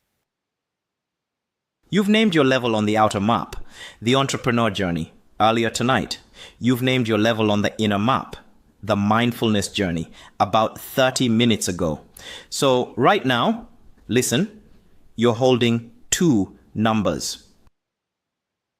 Two coordinates, two axes, two answers, two halves of one question. And here's the thing. Most of us, when we think about where we are, we think about one axis, just one, either our income level or our spiritual level. Either the business is going well or it isn't. Either we're doing the inner work or we aren't. We don't think about the relationship between the two. But the break, the actual break, the one that's been firing for years, the one we've spent thousands of dollars trying to dissolve, doesn't live on one axis. It lives in the gap between the two, in the misalignment between outer and inner. And until we can see that misalignment, really see it on a grid with our own coordinates plotted, we can't dissolve it. Today, you're gonna see it. So here's what we're about to do. 3 steps. Watch. Step 1, we're gonna put the two maps together, side by side. Step 2, we're gonna overlay them. Make one grid out of two journeys. Step 3, we're gonna find your specific cell on that grid. 81 cells total. 9 times 9. One of them is yours. Let's go. Watch what happens when we put them together. Slowly, watch the animation. The outer journey, the entrepreneur map, goes along the horizontal axis. Level 1 on the left, level 9 on the right. Income climbing, team scaling, the whole outer journey laid flat. The inner journey, the mindfulness map, goes along the vertical axis. Level 1 at the bottom, level 9 at the top, from chaos at the base to unfuckwithable at the peak. And when we lay them on top of each other, we get an 81 cell grid. 81 cells, 81 possible combinations of where someone could be sitting right now on this planet, doing this work, climbing this exact thing. Your cell, yours specifically, is the intersection of the two levels you named. The outer level you named about 2 hours ago, and the inner level you named just a little while ago, where they meet. That's you. That's where you are. Right now. Find your cell. Go ahead. Find your cell on this grid. Look at the x-axis. Find your outer level. Look at the y-axis. Find your inner level. trace the lines. Where they cross, that's the cell. Take a moment, take a full minute, find it, sit with it.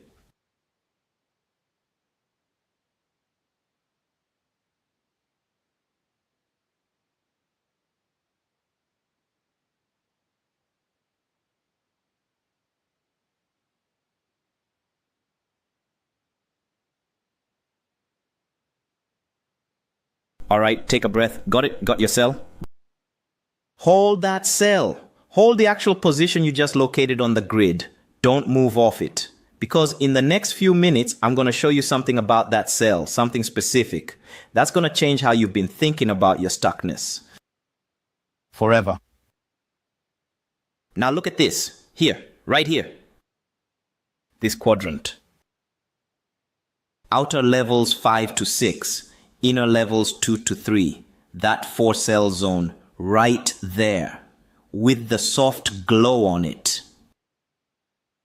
That's where the vast majority of ACE survivor entrepreneurs sit. Most of us. The vast majority. I've been mapping this for years across hundreds of conversations, hundreds of intake calls, hundreds of community members. And the pattern keeps showing up. Same 4 cells, over and over, across people who've never met each other, from completely different industries, different ages, different cultures, same cluster. And that cluster has a signature, a specific texture. Listen, high external achievement, lower inner integration. That's the signature. That's the texture of those 4 cells. Outer level 5 or 6. The business is working, really working. There's revenue. There's a team, or at least solid contractors. The achievement is real. From the outside, we look successful. We've actually done the thing. Multi-6 figures, sometimes 7 figures. Real. Inner level 2 or 3. You've meditated. You've done some inner work. Sometimes a lot of inner work. You can sometimes calm yourself. You can catch the wandering. You've had a few patches of real stability.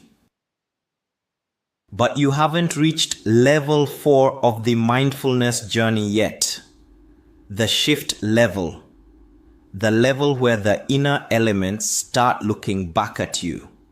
The level where the deep wiring actually surfaces. And many of us in this audience are sitting in that exact cluster right now, as I'm talking, as I say these words. And here's what I want you to hear, loud and clear. Listen carefully. This isn't because you're uniquely broken. It's not because you're failing at the inner work. It's not because you're not spiritual enough. It's not because you've been doing it wrong. It's not because something is structurally defective about you.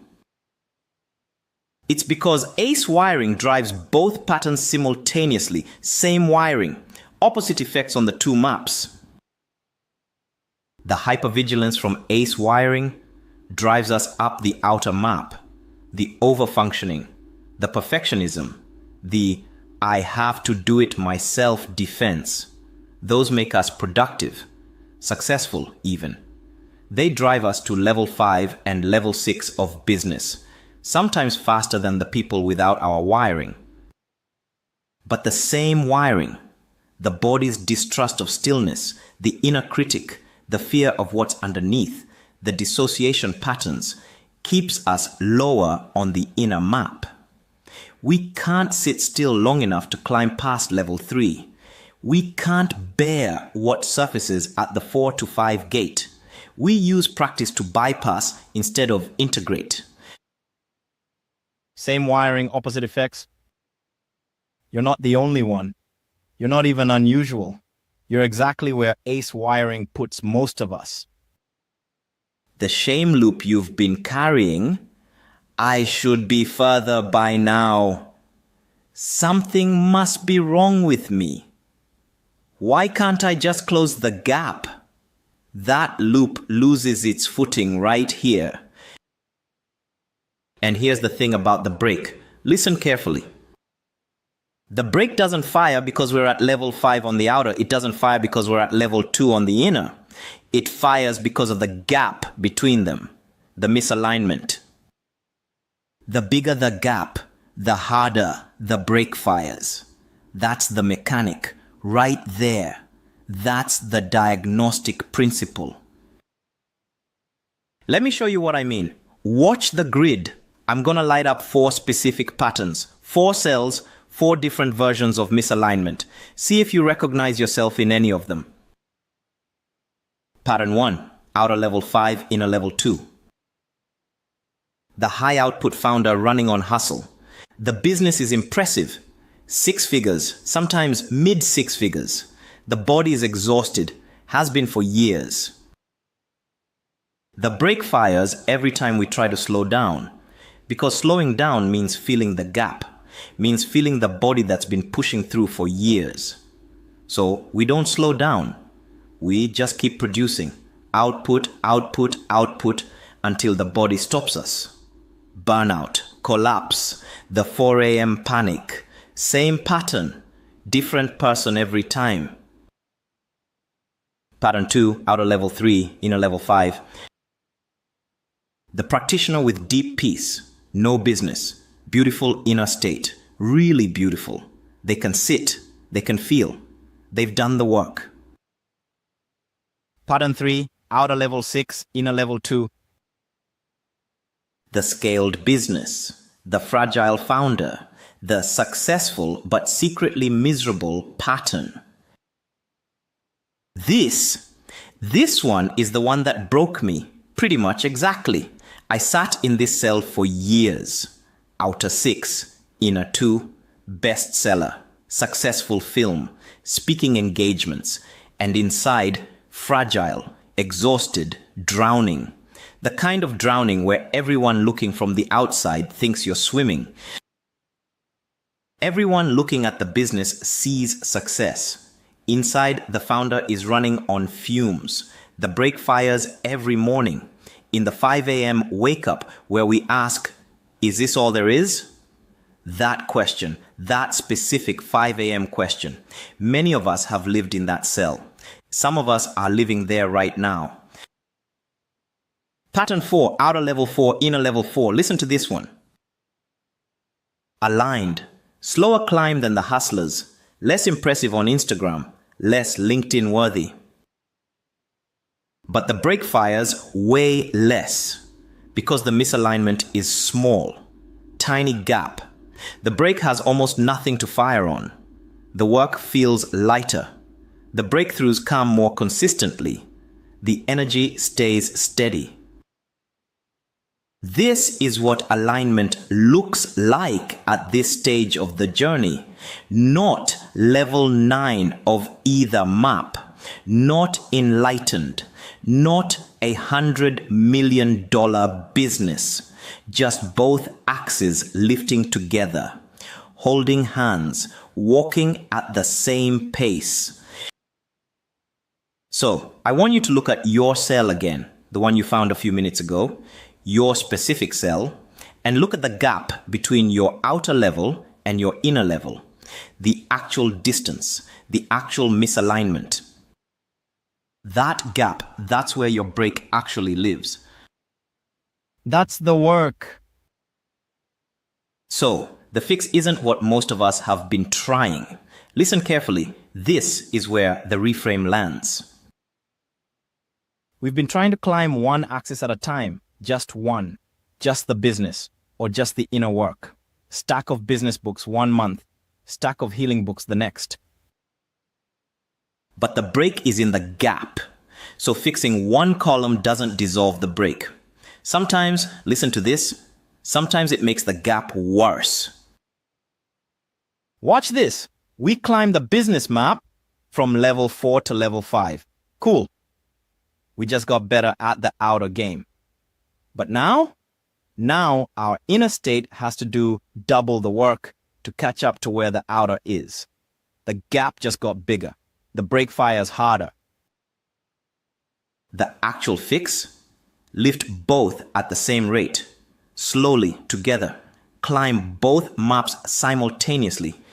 Even if it feels like you're moving slower on each axis individually, you're closing the gap. Which means the brake has less to fire on.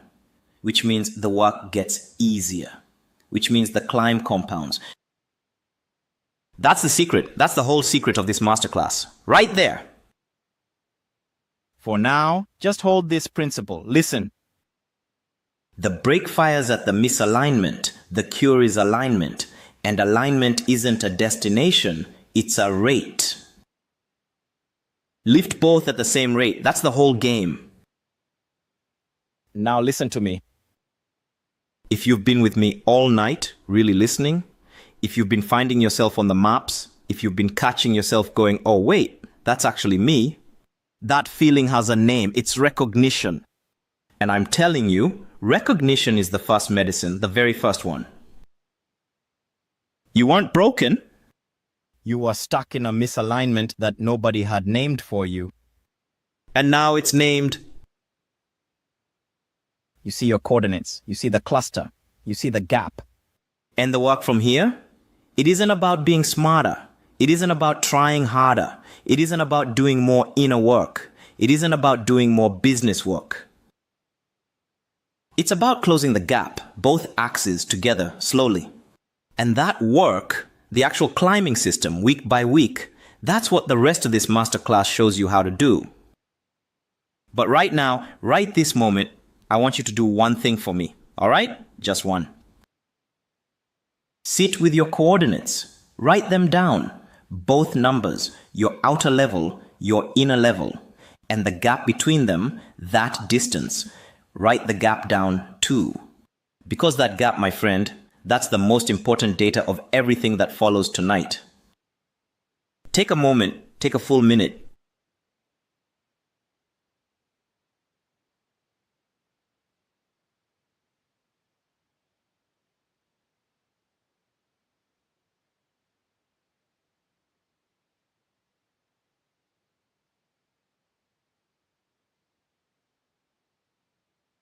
All right, take a breath and let's keep going. Because now I want to show you something specific. Between every gate on this 9 by 9 grid, between level 1 and level 2 of the outer map, between level 4 and level 5 of the inner map, all of them, there are traps. 27 of them. They ambush us between the levels. Many of us know them by feel, even if we've never had a name for them. So let me name them. All right, take a breath. You've got your coordinates. You've seen the misalignment. You've located the gap. Now, listen. I want to show you the specific traps that fire between every gate on that 9 by 9 grid. 27 of them. Or technically, 26 plus 1. I'll explain the math in a minute. Hold the question. And here's the thing about these traps. Each one is what ambushes us between specific gates. They don't fire randomly. They have specific locations, specific situations, specific climbs where they activate. And many of us, most of us, honestly, we know them by feel. We've been ambushed by them for years, decades maybe, even though we've never had names for them. We just felt the ambush and didn't know what hit us. There are two groups, two main categories. Watch. First group, the 11 preset filters. These are how we perceive reality. Cognitive distortions, basically. We pick them up from childhood, from culture, from family, from education. They distort what we see before we even get to deciding what to do. They run before the decision. Second group, the 15 pitfalls. These are how we behave. Decisional traps, patterns of action and inaction that block the climb. They run at the decision point. So here's the structure. First, I'll walk you through all 26 named traps at a quick pace, just for recognition. No fixing yet. Then we'll deep dive the 5 that show up loudest for ACE survivor entrepreneurs specifically. Then I'll reveal the 27th. All right? Let's go. All right. First group, the 11 preset filters, how we perceive reality. Each one is a way our consciousness got conditioned to distort what's actually there. Watch for recognition as we go. Your job, just feel which ones fire for you. Don't try to fix anything. Don't take notes yet. Just notice the lighting up. Filter 1. The future judged by the past. We meet today through a lens shaped by yesterday's pain. The past keeps repeating itself because it keeps filtering the future before we even arrive at it. Filter 6. The bias of logic. Logic is built on past experience, so when we use logic to decide what's possible, we are letting the past vote on the future. The vote is rigged. Filter 8. Survival consciousness. Illusions of separation. Illusions of scarcity. The default operating system of someone whose nervous system has been running on threat for too long. Filter 11. Karma. Not in the Western punishment for past wrongs misunderstanding. Karma as unfinished business. The wheel that keeps turning until the lesson is understood. That's the 11. Take a moment with them. Which ones lit up? Which ones did you actually feel as I named them? 2, 3, maybe 4? Don't try to fix them right now. Just notice. Just hold the ones that fired. All right. Second group, the 15 pitfalls, behavioral traps. How we act or fail to act when the filters are running underneath. Same instruction. Feel for recognition. Don't try to fix anything yet. Just notice the lighting up. Pitfall 1. Be reasonable. Shrinking our dreams to fit what someone else decided was reasonable. Pre-rejecting ourselves before anyone else can. Pitfall 2. Half throttle. Living lukewarm, drifting, settling, existing instead of thriving. Pitfall 4. Doubt. Believing our limits instead of testing them. Self-doubt as the driver of the car. This one's massive for our niche. We'll come back to it. Pitfall 5. Faith in the familiar. Old routines feel safer than new ones. We mistake repetition for safety. We'll come back to this one too. Pitfall 10. Failures aren't allowed. Treating a mistake as evidence we're damaged. Treating every problem as proof of inadequacy. We'll deep dive this one too. It's loaded for our niche. Pitfall 13. Preparation. Getting bogged down in getting ready. Always getting ready, never actually starting. The famous "I'm not ready yet" loop. We'll come back to this one. That's the 15. So now you've seen all 26 named traps. Which ones fired for you as I named them? Hold those. 2, 3. Maybe 4 of these will be the ones firing hardest at your specific gate. The cluster of traps around your coordinates. Now we're going to look at the 5 most common for our niche. The ace loudest ones. Watch which of these are in your loudest set.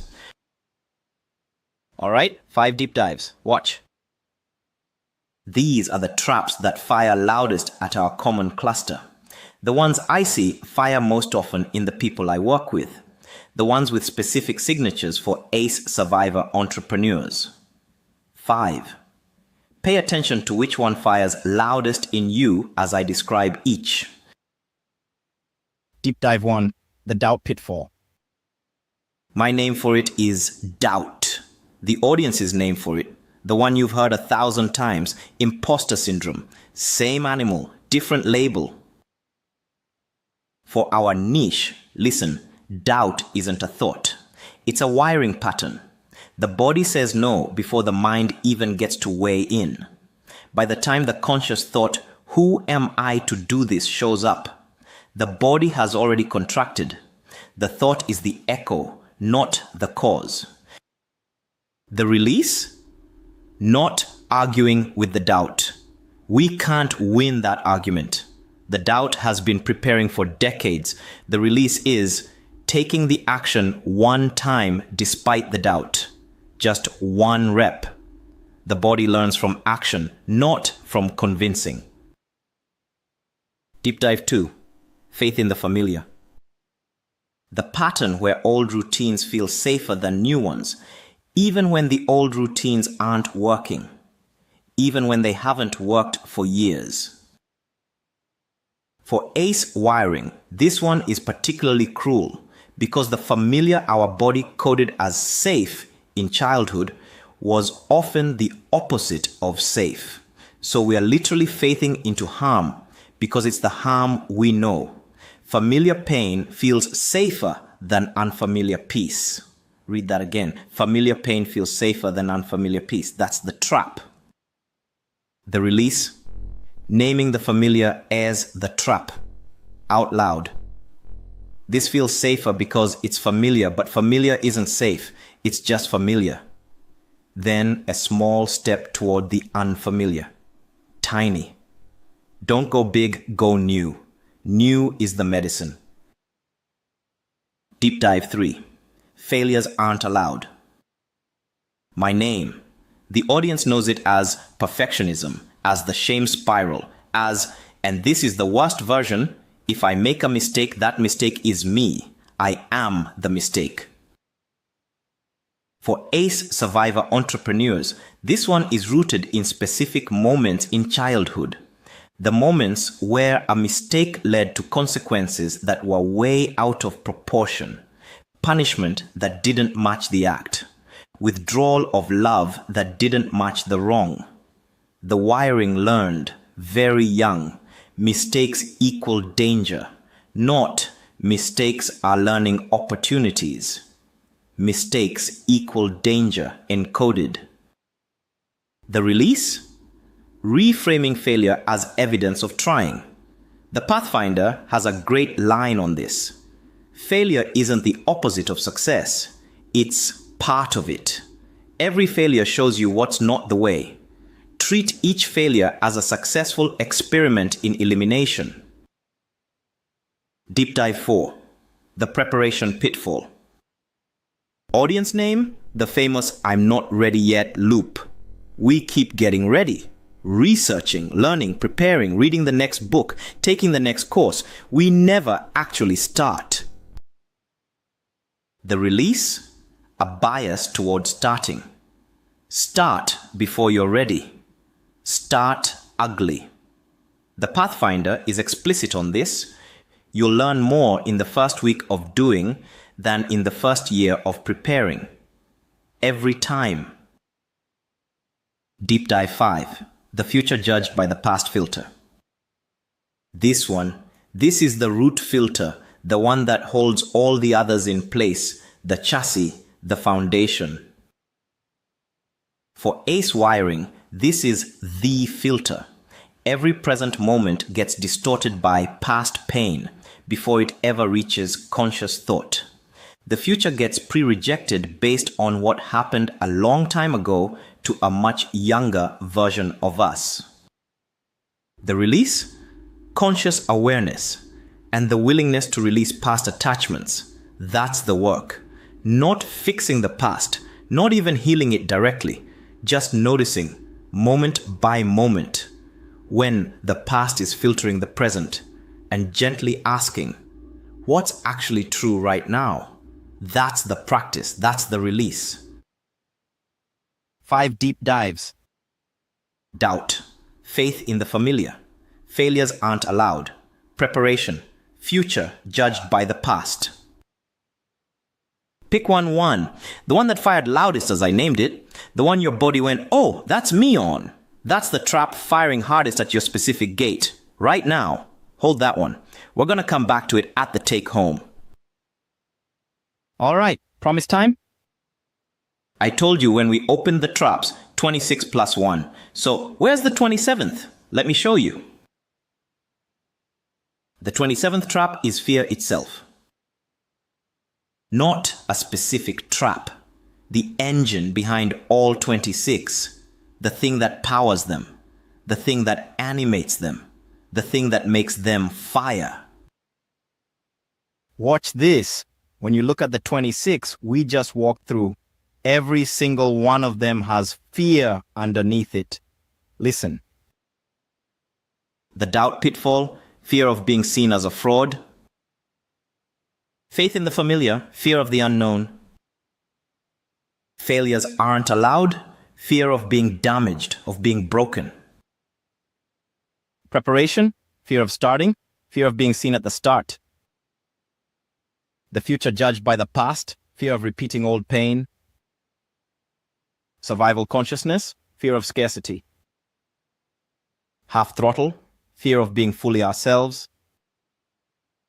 Every single one has fear underneath, all 26, every single one. So when we say 27 traps, we don't mean 27 unrelated patterns. We don't mean 27 different problems. We mean 26 named costumes, plus the one wearing them all. Fear is the actor. The 26 are the wardrobes. And remember the question we landed on in the mind and heart pillar? Listen carefully.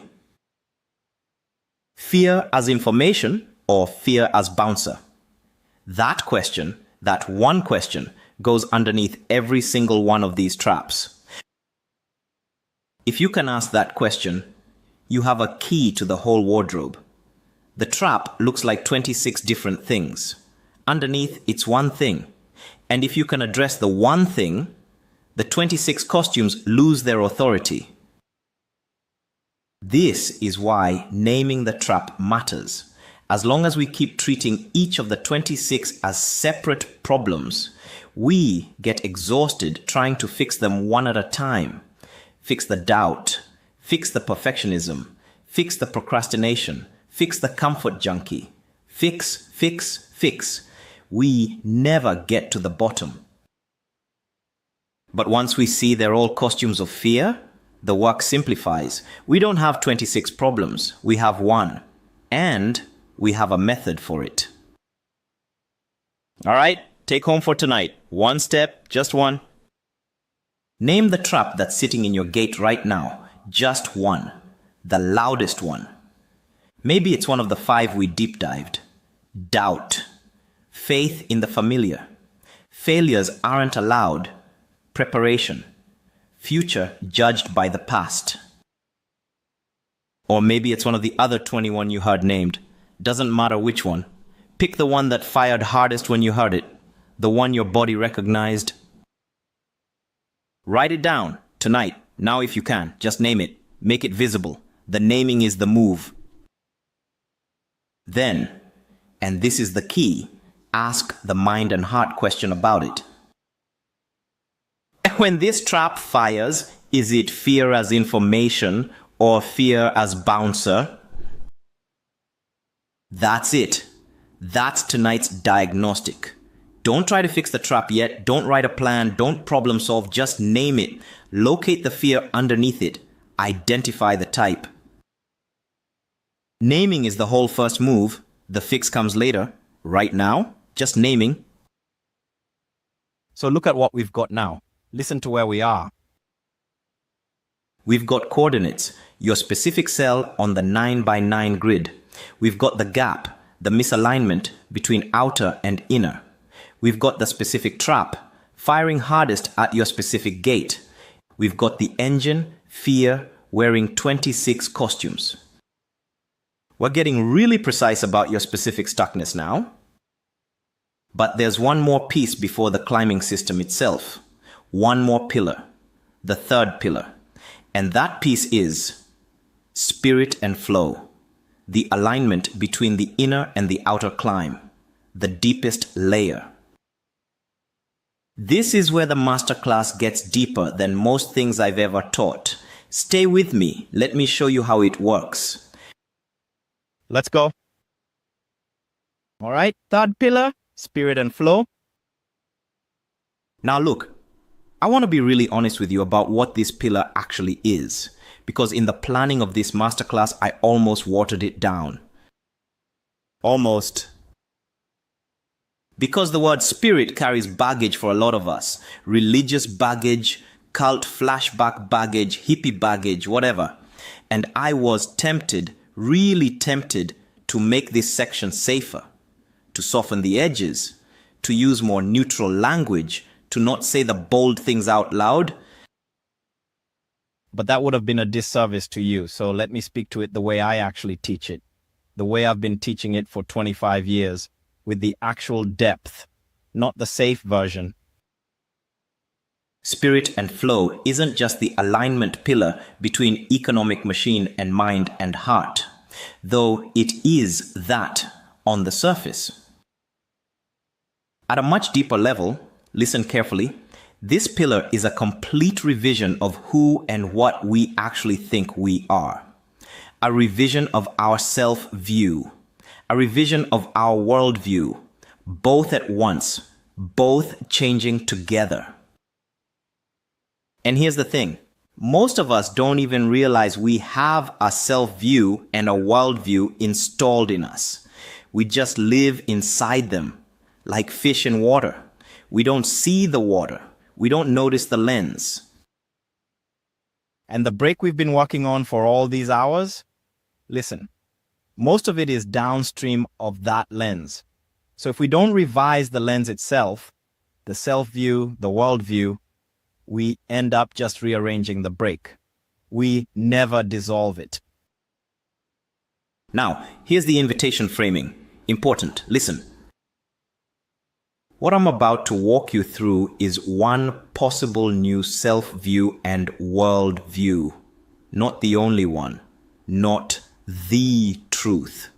Just one map that, after 25 years of testing, I've found dissolves the break more reliably than anything else I've encountered. Take what resonates, leave what doesn't. That's how this whole pillar works. Invitation, not dogma. First, teaching. And honestly, this is the deepest one. The most powerful change to our self-view and our worldview, and I really mean the most powerful, it goes like this. We are not just human beings who occasionally have spiritual experiences. No, no, no.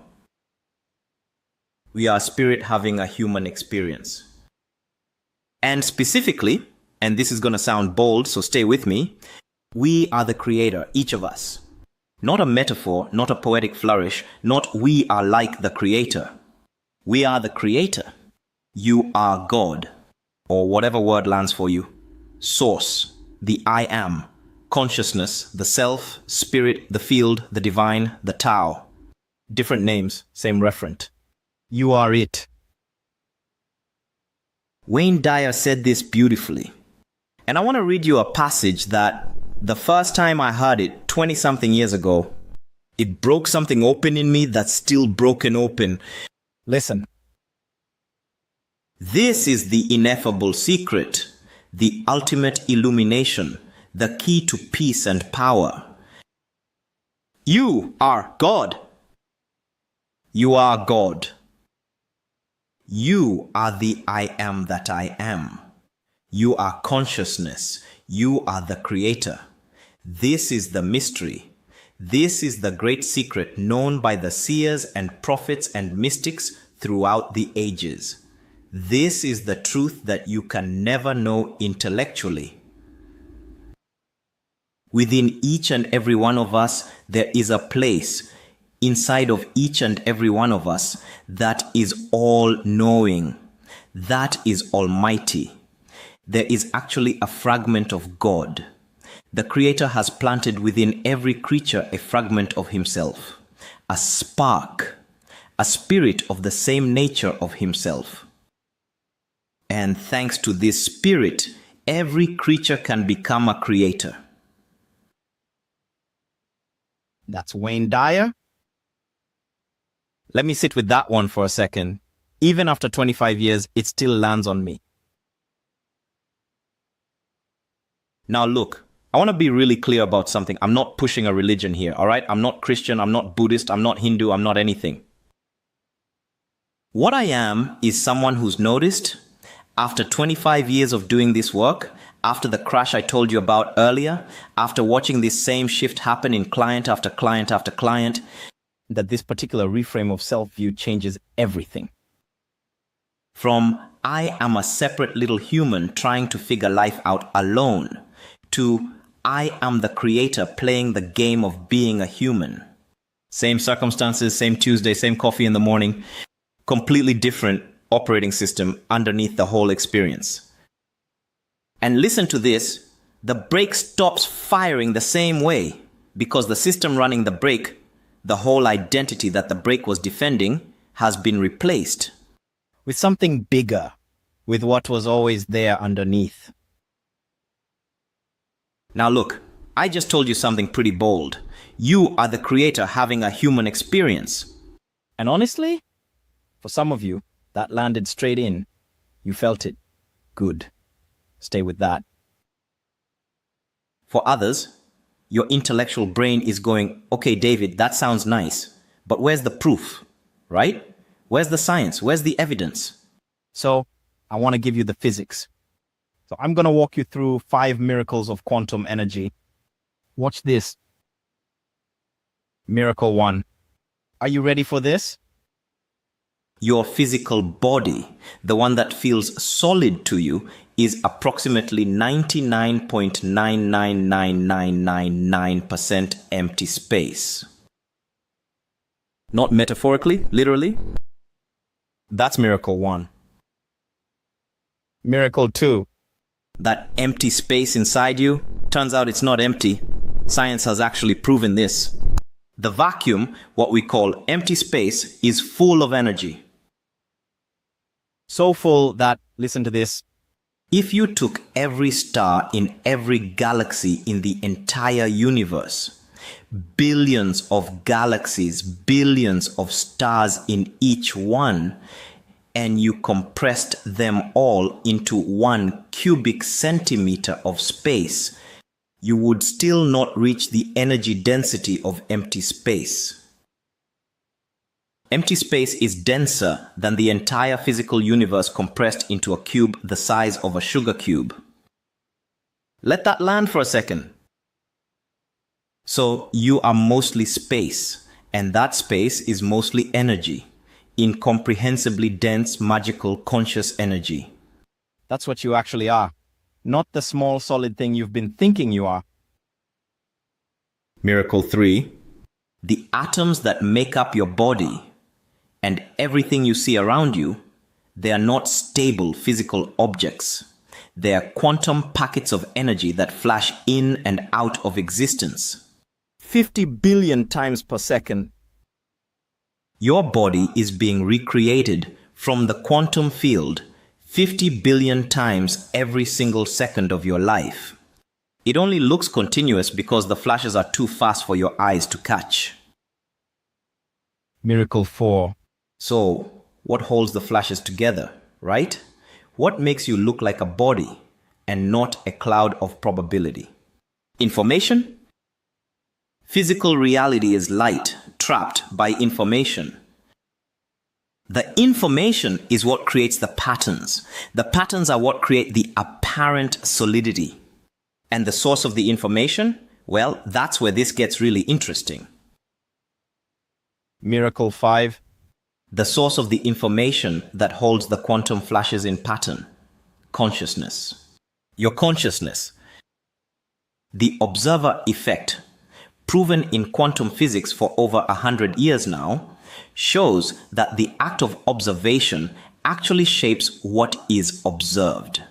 And what that means is, when you change your consciousness, your beliefs, your inner state, what you're paying attention to, you literally change the patterns of quantum information that create your physical reality.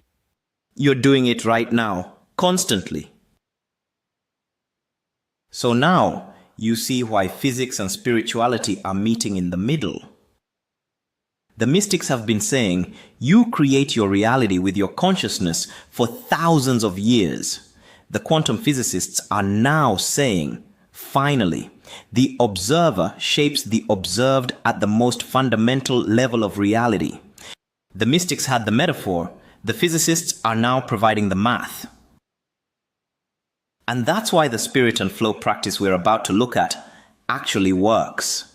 It's not woo, it's not a nice idea. It's the practice that aligns your consciousness with the quantum field that creates your reality. When you do that work, the physical world responds. Not because of magic, because of physics. You are conscious quantum energy, and that energy is creating everything you see, including your business, including your break, including your next breakthrough.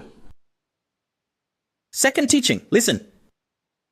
If you accept, even just as a working hypothesis, not a belief, a hypothesis, that we are the creator having a human experience, and that physics and spirit are pointing at the same thing, then something else follows. This life we're living, it's a game that spirit plays, not ego's game, spirit's game.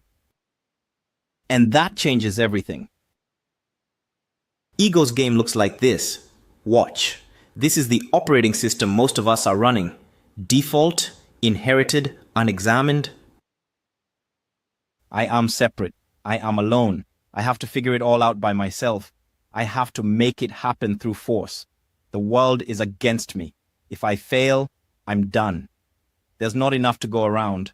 Other people's wins are my losses. Everything is a competition. That's the default operating system. That's what most of us are running. Honestly, it's exhausting because it's a game of one against the entire universe. The universe is bigger. We lose every time. Spirit's game looks completely different. Completely. Listen.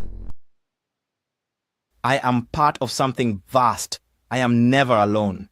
Help is always available. If I ask, the world is responsive to my consciousness. Failure is feedback, not condemnation. There's enough for everyone. Other people's wins lift me too. We're all in this together.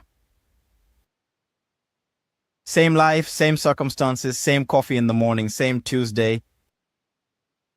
Different game, different operating system underneath the entire experience. And here's the catch for us in this niche specifically. Listen. Many of us have been running ego's game with ace wiring layered on top of it. So we've got the worst possible combination, the loneliness of separation, plus the hypervigilance of survival mode wiring. When we switch to spirit's game, even partially, even just trying it on, listen to what happens. The loneliness drops out. The hypervigilance has less to defend against. The business gets easier because we're no longer fighting the universe alone. That's the practical difference, not just inner peace, not just spiritual nice feelings. Easier business from the inside out. Third teaching. Now, if you accept the first two, that you are the creator having a human experience, that life is spirit's game, not ego's game, there's a specific practice that goes with that. I call it discover your divinity. 3 actions. Each one is a portal. Each one moves the worldview from theory into experience. Action 1. Radical acceptance. Acceptance as the gateway. Acceptance of what is in this moment. Without resistance, without bargaining, without the constant little no running in the background. Acceptance is the gateway to infinity, to abundance. It's the first key, the first portal. Action 2. Seek the kingdom within. The kingdom isn't outside us. It's not at the top of the entrepreneur journey map. It's not at level 9 of the mindfulness journey. It's not at the next breakthrough, the next level, the next certification, the next mentor. The kingdom is in here, right now, the place inside each of us. Remember the Wayne Dyer quote, "That's all-knowing, almighty." The fragment of the Creator that's been with us the whole time, since we were born, maybe before. Seeking the kingdom within means turning attention inward, recognizing what's already there, not creating it, not building it, recognizing it. Action 3, walk the tightrope. With monkeys throwing poop at us, that's what it actually feels like sometimes. Keeping the faith while life throws stuff at us. The work here is mastery of asking, mastery of prayer. And then trusting that the asking has been heard, even when nothing visible has changed yet. That's the tightrope. Keep walking. The monkeys don't get a vote on whether we make it across, right? They throw what they throw. We keep walking. That's the practice. And here's what's beautiful. Listen to this. Once we do these 3 actions, once we live them, not just understand them, the emergent manifesting I told you about at the very start of tonight, from the bottom of the crash story, that starts to actually happen. That's emergent manifesting. That's what flow actually feels like. That's the trade, not just the tricks of the trade itself. All right, so now we have all 3 pillars in front of us. All 3. Let me synthesize. Economic machine, mind and heart, spirit and flow. 3 columns. But honestly, they're not really 3 separate columns. They're not. Watch this. They're 3 strands of a triple helix. They wrap around each other. They depend on each other. Each one supports the other 2. Each one informs the other 2.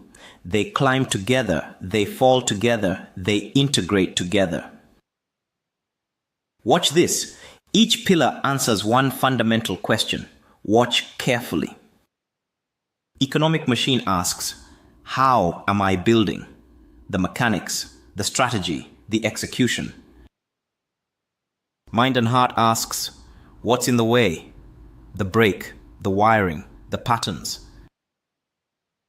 And spirit and flow asks, who am I really? That's doing the building. The deepest question, the one underneath everything. 3 questions, 3 pillars, 3 strands, and spirit and flow is the why, the deepest question, the one that gives the other 2 meaning. Without it, the climbing system has no center, no anchor, no why. And here's the diagnosis. When we work 1 pillar in isolation, just business stuff, or just inner work, or just spiritual practice, we're trying to climb a triple helix as a single line. The brake fires precisely because the other 2 strands aren't supporting us. That's the structural failure mode. But when all 3 move together, when the outer climb has the inner climb supporting it, and both are held in the awareness of who we actually are, the climb stops feeling like force. The brake dissolves, not because we fixed any single thing, because all 3 are integrated. The triple helix is functioning the way it was designed to function. And honestly, listen to this. This is the centerpiece of the whole masterclass. That integration is the healing. That is the medicine. We don't have to heal first and then build the business. We don't have to find God first and then make money. We don't have to fix ourselves first and then show up.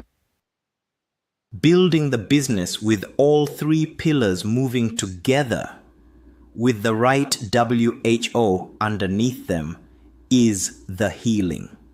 The outer climb plus the inner climb plus the recognition of who we really are. That's the medicine. That's been the medicine the whole time. We just couldn't see it without revising the lens. All right, take home for tonight. 3 questions, just questions. Don't try to answer them right now. Just hold them in your body and feel what happens. Just notice what comes up. 1. What if it's actually true that I am the creator having a human experience? 2. What if life is a game that spirit plays, not a battle ego has to win? 3. What if I'm never alone and help is always available if I ask for it? 3 questions. Sit with them, maybe for a day, maybe for a week, maybe longer. The answers come over time, not on demand. Naming the questions is the work tonight. That's enough. The questions do the work in the background. We don't have to figure them out consciously. And now, let me show you the third AI tool, the last of the 3, the AI Vision Weaver. Because the self-view and worldview revision we just walked through, the Discover Your Divinity practice, once that work starts, a vision emerges from this depth. Not the small ego vision, the big spirit-level vision, the vision that comes from the deepest WHO. The Vision Weaver helps you do exactly that by making you actually see yourself living that vision with your own face, cinematic, personalized, mind movies on steroids. Let me bring it up. All right, third and final AI tool, the AI Vision Weaver. Let me bring it up on screen. So, what does this thing actually do? Listen carefully. This is the bit that matters. It weaves vision. That's the whole job. Where the coach diagnoses the block and the strategy OS plans the climb. The Vision Weaver holds the destination clearly enough that the path becomes visible. Vision weaving as a craft. That's 20 plus years of my manifesting research distilled, compressed, calibrated, built into one tool. Like the Quantum Growth Coach, this one is trained primarily on my work, not consultancy stuff, not McKinsey. This is my manifesting research, my vision weaving practice, the 6 layers work, the mindfulness journey, the polarity integration framework, and the emergent manifesting teaching from my own crash. All stacked, built on top of Claude, calibrated specifically to this niche. Same Claude foundation as the other 2 AI tools. Different training, different job. And here's what makes this demo different from the first 2. Watch. The Strategy OS demo showed outer game competence. The Quantum Growth Coach demo showed inner game diagnosis. This one shows integration. Both maps, both axes, all 6 layers, the 27 traps, the GPS plus I rhythm, all in one response. So watch carefully. This is where it all comes together. Same setup as the other 2 demos. Cold demo. The Weaver doesn't know me. No memory, no context. Just the prompt I'm about to give it.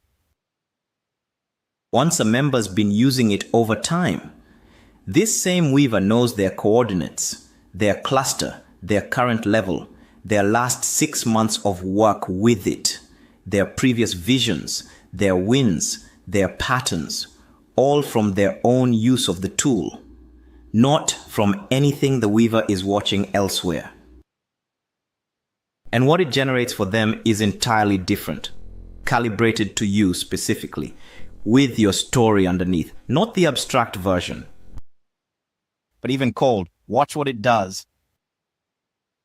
All right, here's the test case.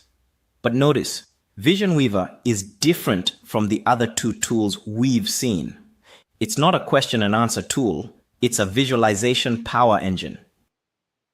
What you do with Vision Weaver is you speak your vision out loud, like talking to a coach, for 3 or 4 minutes.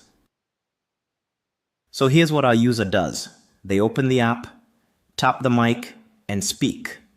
About 3 minutes of describing what they want their life to look like. Here's what they say. I want to be running my coaching practice at a level where I work 4 days a week, not 7. I want a small team, maybe 2 people, who handle the operations. I'm known for the depth of my work. I have time to write the book that's been waiting inside me for years. I'm in the best physical shape of my life. I have deep present relationships with my partner and my closest friends. I'm in nature regularly. I feel, for the first time in a long time, like I'm actually living the life I've been visualizing for years, not aspiring to it. living it. Pretty common vision for our audience, right? Sustainable practice, team, body, relationships, purpose. Most of us in this room have spoken some version of this vision, out loud or in our heads, many times. Now, watch what the weaver does with it. First, the weaver doesn't just take the spoken vision and generate, it walks the user through it, helping them clarify, specifying, getting sensory, getting concrete. Watch the questions it asks. Tell me more about what sustainable means in your day-to-day.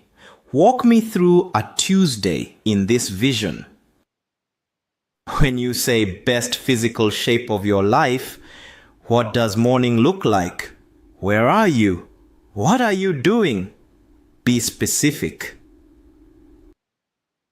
The book that's been waiting. What's it about? Who's it for? What does the cover look like? Describe a Sunday with your partner in this vision. What are you doing? Where are you? What does it feel like?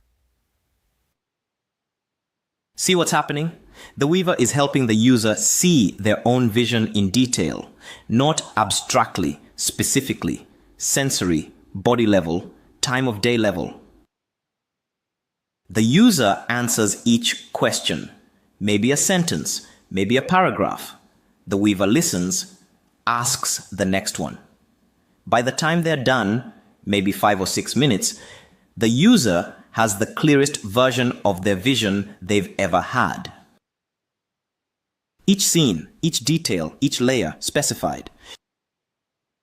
Then, and this is the part that makes Vision Weaver different from anything else on the market, the user uploads a selfie. Or uses an existing photo, doesn't matter. The weaver takes the user's actual face and generates the vision around it. The weaver runs through a few minutes of processing, building the personalized mind movie, cinematic, about 2 to 3 minutes long, calibrated to every detail of the vision the user just clarified. And then, this is the moment the user watches their own mind movie, their own face in their own life. Scene 1. Coaching session. The user, their actual face, doing the work at their best, with the kind of client they want. Calm, present, in flow. Scene 2. Morning movement. The user, their face, in the best physical shape they've ever been. Fit, alive in their body. Scene 3. Writing the book at a desk that feels like their desk, their face, focused, words flowing. Scene 4. Sunday with the partner, laughing, present, in love, their face, their life. Each scene, their actual face, their actual vision, cinematic, personalized down to the detail. And the weaver also builds the soundscape, focus-enhancing audio, alpha brainwave entrainment for morning practice, theta for evening, plus a custom-guided meditation that walks the user through the vision, voice-led, deepening the practice beyond just watching. All of it, the video, the face, the audio, the meditation, built from one voice input, one selfie, one vision. Stop for a second. Look at what just happened. This isn't a vision board. This isn't a Pinterest collection of stock photos. This isn't a quote in a journal. This isn't an affirmation you read. This is the user, their actual face, actually living their actual vision. In video, cinematic, personalized down to the scene. Most of us have visualized our dream life 1,000 times with our eyes closed as imagination. Most of us have never seen ourselves in it. That's the Vision Weaver's difference. You see yourself living it. Your actual face, your actual dream, cinematic, personalized. And the neuroscience here is real. The medial prefrontal cortex, your brain's self-referential network activates dramatically more powerfully when you see yourself versus generic stock imagery. The MIT Future You study showed participants who saw AI-rendered future selves had a 2 times increase in future self continuity. So, when you watch this mind movie 4 minutes a day, morning ritual, your brain isn't watching someone else's life. It's recognizing your life, the future you, as if it's already real. That's cognitive rehearsal at the deepest level the science can measure. PETALP mental imagery research, WHOOP mental contrasting, decades of cognitive science on visualization. The Vision Weaver operationalizes all of it, built around your face, built around your dream. And the user does this daily.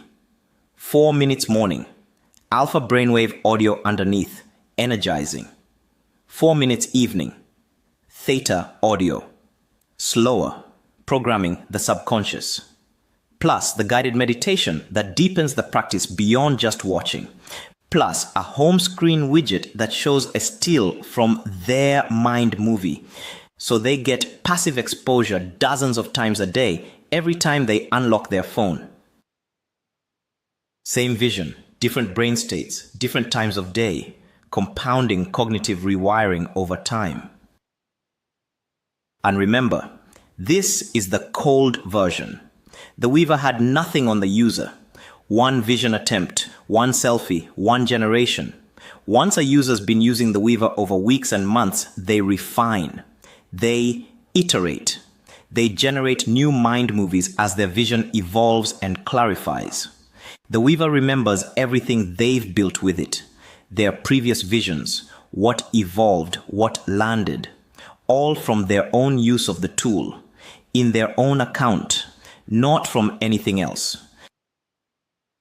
The mind movies get sharper, the visions get truer, the cognitive rehearsal compounds, the brain rewires faster because it's seeing the same self in clearer and clearer futures over time. This is what Vision Weaver does. It makes your vision visible, with your face, cinematic, daily. Mind movies on steroids, that's the simplest way to say it. Alright, so now you've seen all 3 AI tools. Watch the recap. Strategy OS for the outer game, the business strategy. Quantum growth coach for the inner game, drawing your own wisdom out. Vision Weaver for the vision itself, seeing yourself, living it. 3 tools, 3 pillars, 3 jobs. You've walked both maps. You've named your level on each. You've seen the cluster, the gap, the traps, the pillars, and the 3 tools that calibrate to each. You've got the maps, you've got the diagnosis, you've got the vision you want to walk toward. So the question now becomes, listen, how do we actually walk the path? Month by month, week by week, day by day. That's the climbing system. The clarity method, the GPS plus I monthly cycle, the actual practice, the week by week, the thing you can start running on yourself tonight. That's what's next. Let's go. If you've just joined us, we've mapped the whole terrain tonight and the traps between the levels. You're arriving exactly at the how. And my run sheet says we're right on time. All right, so we've walked both maps. We've named our cluster, we've seen the gap, we've covered the 3 pillars, we've walked the 27 traps, we've seen the 3 AI tools that integrate everything. We've covered a lot of ground. Honestly, at this point, the question that's probably forming in your head, listen, is this. David, how do I actually do this? Day by day, week by week, month by month. What's the actual rhythm? Great question. That's exactly what I want to show you next. The climbing system itself. The operational engine. Because honestly, listen carefully. This is one of the most important truths in this whole masterclass. Insight without implementation is entertainment. We can have the most beautiful framework on the planet, the clearest diagnosis, the most precise coordinates, the most calibrated AI tools. And if it doesn't have a rhythm we can actually walk, none of it matters. We end up with another framework on the shelf, not another life lived. So let me show you the rhythm, the actual rhythm. There are two pieces, just two. Watch. GPS plus I, that's the monthly rhythm, the 4-week structure, goal, problem, solutions, integration, 4 weeks, 1 month, repeated monthly. And clarity, that's the specific toolkit we apply within the rhythm. Inside week 3, the actual transformation work. GPS plus I is how we structure each month. Clarity is what we work with when it's time to actually transform. Together, they're the operational engine of everything we've taught. All right, GPS plus I, 4 letters, 4 weeks, 1 month. Let me walk you through each. Week 1 is the G goal, know your destination deeply. Now this isn't just write down a goal. We're not making a vision board on Sunday afternoon. This is the deep work of testing whether the goal is actually yours or borrowed from family, culture, an old version of yourself, the algorithm, your coach, your mom. Week 1 outcome, a goal clarity document. You leave week 1 knowing, really knowing where you're going and why. Tested, validated, yours. Week 2 is the P problem, excavate with compassion. Now we map all the layers of what's blocking the goal. The 6 layers from pillar 2. The belief layer, the somatic layer, the body memory, the relational contracts, the parts that are sabotaging us, the wiring that's been firing for decades, all of it, layer by layer. And we do this work compassionately, not to fight the blocks, to understand them. Because, listen carefully, the blocks were once protections. The wiring did its job. It kept us safe. It just hasn't gotten the memo that the danger passed. Compassion over combat, that's the week 2 ethic. Week 2 outcome, a problem discovery document with every layer mapped. Not solved yet, mapped. Week 3 is the S solutions. Now we build the toolkit. And this is where clarity comes in. The framework I'm going to deep dive in a minute. Week 3 is where we take everything we excavated in week 2, every layer mapped, and we apply specific techniques to actually transform it. Not just understand it, transform it. 6 different angles of work, 6 different doorways, each one calibrated to your specific situation, your specific block, your specific layer. Week 3 outcome, a clarity solutions roadmap. The toolkit customized for this specific goal in this specific month. Week 4 is the I integration. And honestly, this is the most important week of the whole cycle. Because here's what most programs do. Listen, most programs end at solutions. Week 3. They give you the techniques. They say, good luck. And they leave you to integrate alone. That's where most of us actually lose the work. Integration is what makes the change permanent. Week 4 is about building sustainable systems, accountability structures, resilience protocols, the architecture that holds the change in place, even after the motivational lift fades. Because, listen, integration is everything. Insight without implementation is entertainment. And implementation without integration is just temporary inspiration. Week 4 outcome, an integration mastery blueprint, the architecture that makes this month's transformation permanent. And by the way, quick aside, why 4 weeks specifically? Why not 2? Why not 8? Because 4 weeks is the cadence that actually moves coordinates on the map. Faster than that, and the work stays surface. We don't reach the deeper layers. Slower than that, and we stall. The momentum dissipates. 4 weeks is the rhythm where real change embeds and keeps moving. Trust me on this, 25 years of testing, 4 weeks is the sweet spot.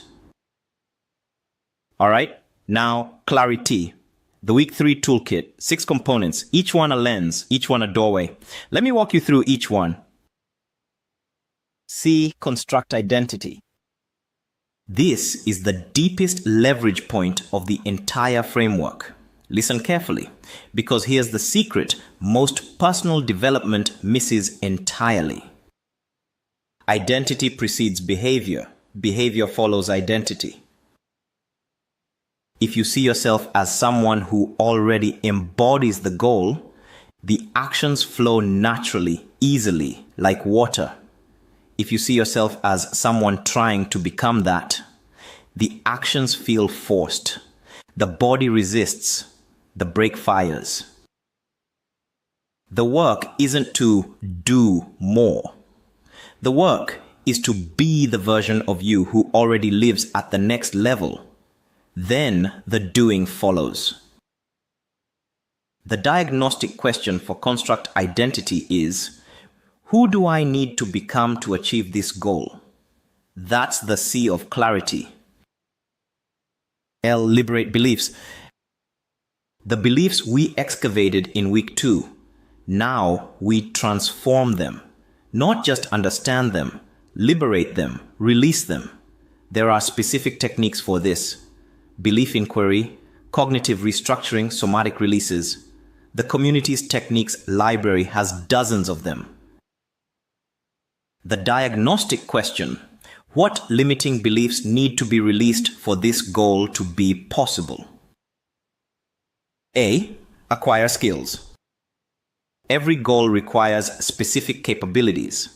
Technical skills, emotional skills, relational skills, strategic skills. The A is about identifying which ones you need for your specific goal and building them deliberately, calibrated, not generically. The diagnostic question, what must I be able to do that I can't do yet? R. Reinforced traits. Character traits, discipline, courage, patience, persistence, self-trust. These are the engine of sustained change. The R is about choosing 1 or 2 traits per goal, not all of them at once, and deliberately strengthening them through micro practices. The diagnostic question, what qualities must I embody that I haven't been embodying enough? I. Identify roadblocks. And listen, important distinction, not the internal blocks we excavated in week 2. External roadblocks, predictable setbacks, likely failure points, market conditions, timing issues, the people who'll push back, the roadblocks we know are coming. The I is about anticipating them, so they don't derail us when they arrive. The diagnostic question, what will try to stop me from the outside? T. Transformational inner work. The depth. Some goals require addressing wounds that were never healed, integrating shadow material, completing developmental tasks that got interrupted in childhood. The T is the deepest work, not for every goal. But when it's needed, nothing else substitutes for it. The other 5 components can move us forward, but the T is where the deepest breaks actually dissolve. The diagnostic question, what needs healing for this to actually be possible? 6 components, 6 diagnostic questions, each one a complete body of work in itself. The clarity assessment in week 3 helps you figure out which components need the most work for your specific goal. A business goal might be heavy on skills and identity. A relationship goal might emphasize beliefs and inner work. A health goal might require traits and roadblock planning. Different goals, different clarity emphasis. The assessment is the diagnostic. Clarity is the toolkit. Now, here's how all of this actually fits together. Listen carefully, and why it's so different from trying to do this alone. Week 1. The Goal Week. The AI Vision Weaver. What we just saw demo, that's the Week 1 tool. It generates the multi-layer vision. It helps you test for authenticity. It connects you with your future self. Week 1's tool, built right in. Week 2. The Problem Week. The AI Quantum Growth Coach. The one we saw demonstrate the 6-layer diagnosis. That's the Week 2 tool. It excavates each layer with you. It identifies which traps are firing. It maps the blocks compassionately. Week 2's tool, built right in. Week 3, the Solutions Week, the Clarity Week, the Techniques Library, 324 plus techniques growing every month, is the depth that powers everything. You don't flip through them yourself. The courses already weave them in. The AI Quantum Growth Coach, if you subscribe to it separately, is already trained on all of them too. Each Clarity component has dedicated techniques mapped to it, surfaced for you, not handed to you as homework. And the AI Business Strategy OS, that's the Cross-Week tool for the economic machine pillar. It threads through every week, helping you keep the outer climb integrated with the inner work. Week 4, the Integration Week, the community itself. The accountability, the cohort, the other conscious entrepreneurs walking the same climb, the Mega Tuesdays rhythm, the check-ins, the shared milestones, the someone saw me do the thing and held the space for it. Because, listen, and this is the truth nobody tells you. Integration alone is brutal. With a cohort walking the same climb, integration becomes sustainable. The work that's impossible solo becomes doable together. That's why the community structure exists, not as a bonus, not as a feature, as the Week 4 infrastructure. So when you put it all together, the 3 AI tools, the techniques library, the community, it's not 5 separate things. It's one integrated rhythm. GPS plus I as the cadence. Clarity as the toolkit inside Week 3. The AI tools and the library as the practical work each week. The community as the integration infrastructure that makes the whole thing sustainable. That's the climbing system. That's how you walk the gap closed, month by month, cycle by cycle, both axes lifting together. All right, take home for tonight. One thing, just one. Don't try to start the whole GPS plus I cycle in your head right now. That would be overwhelmed. That would defeat the purpose. Just one move, pick one goal. The one that's most active in your life right now, the one that's been on your mind for months, maybe years, and just start Week 1. Test it for authenticity. Is this actually mine? Or is it borrowed? Does it serve my real values? Can my future self actually pull me toward it? Or is the pull coming from somewhere else? That's it for tonight. Run Week 1. See what shows up. Don't try to do clarity tonight. Don't try to complete the whole 4-week cycle. Just start the goal week. Sit with the question. Let the answer take its time. And honestly, listen to this. I want to be real with you for a second. Most people will try to do this alone after watching a masterclass like this. They'll write down the goal, sit with it for 2 days, get distracted by life, and forget. 3 weeks later, they'll vaguely remember they were going to try something, but the momentum is gone. That's not because they're failing. That's because doing this alone is incredibly hard. The cadence requires structure. The clarity requires techniques. The integration requires accountability. Doing it alone, the rate of success drops to almost 0. With the cadence and the structure, it actually becomes doable. The rate flips. Which brings us to what's next. Up to this point, we've been walking through frameworks, doing diagnostics, seeing the AI tools, learning the climbing system, all of it. And honestly, that's been the gift. Whatever happens from here, that teaching part was the gift. You showed up, you did the work.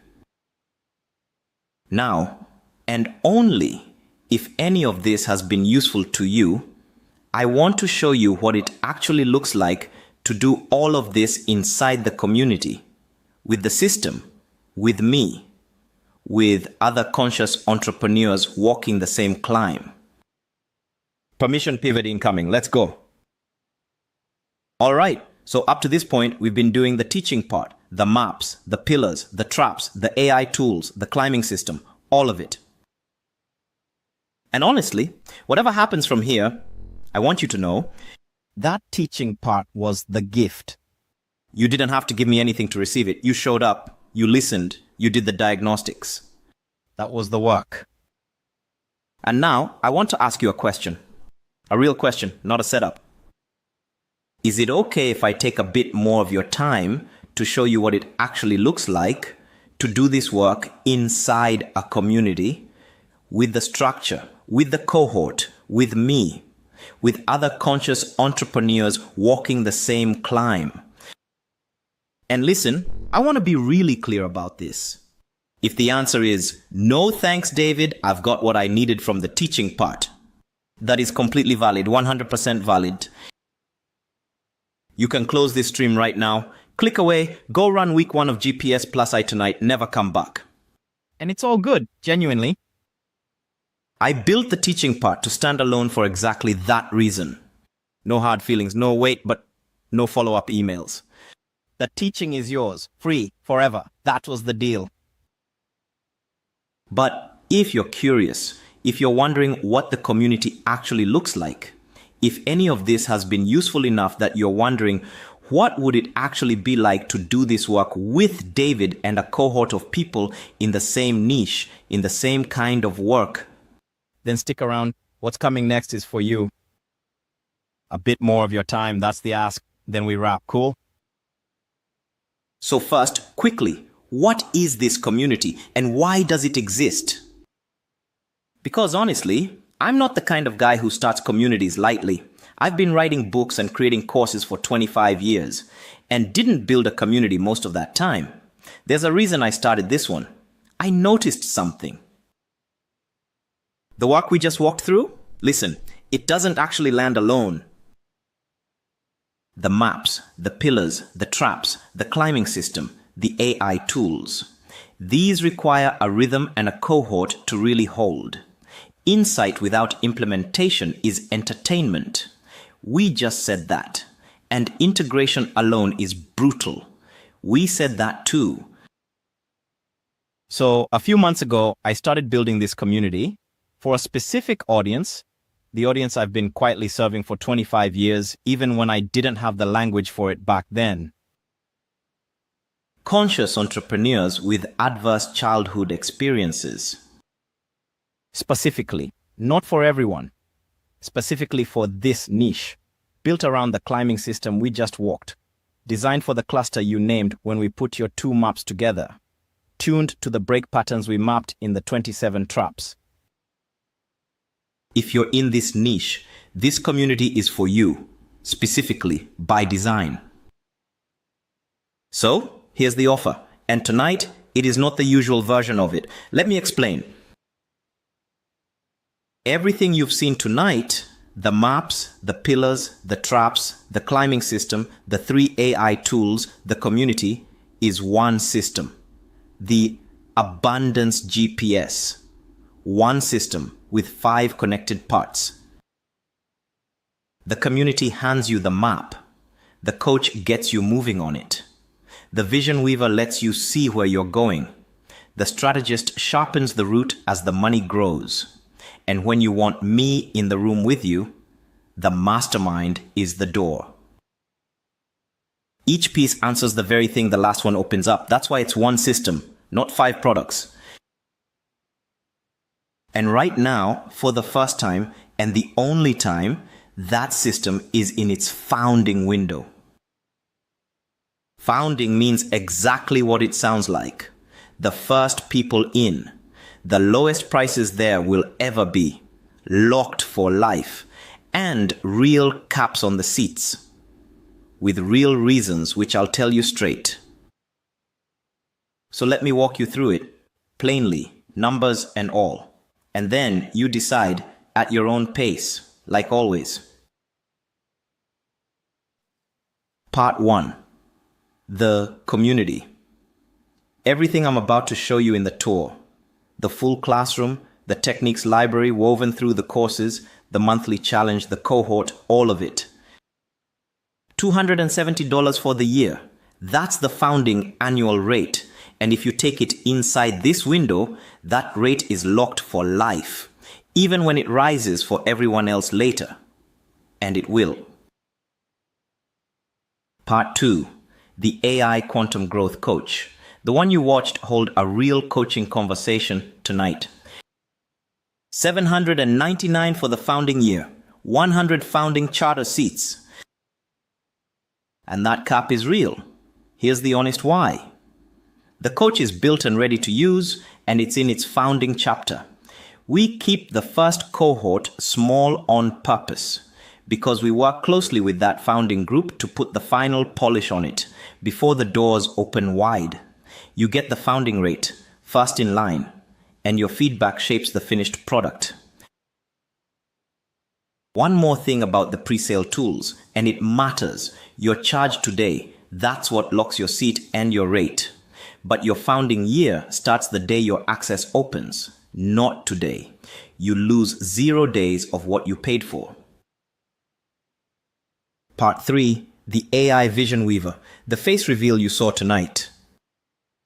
$299.99 for the founding year, plus a founding bonus credit pack on top.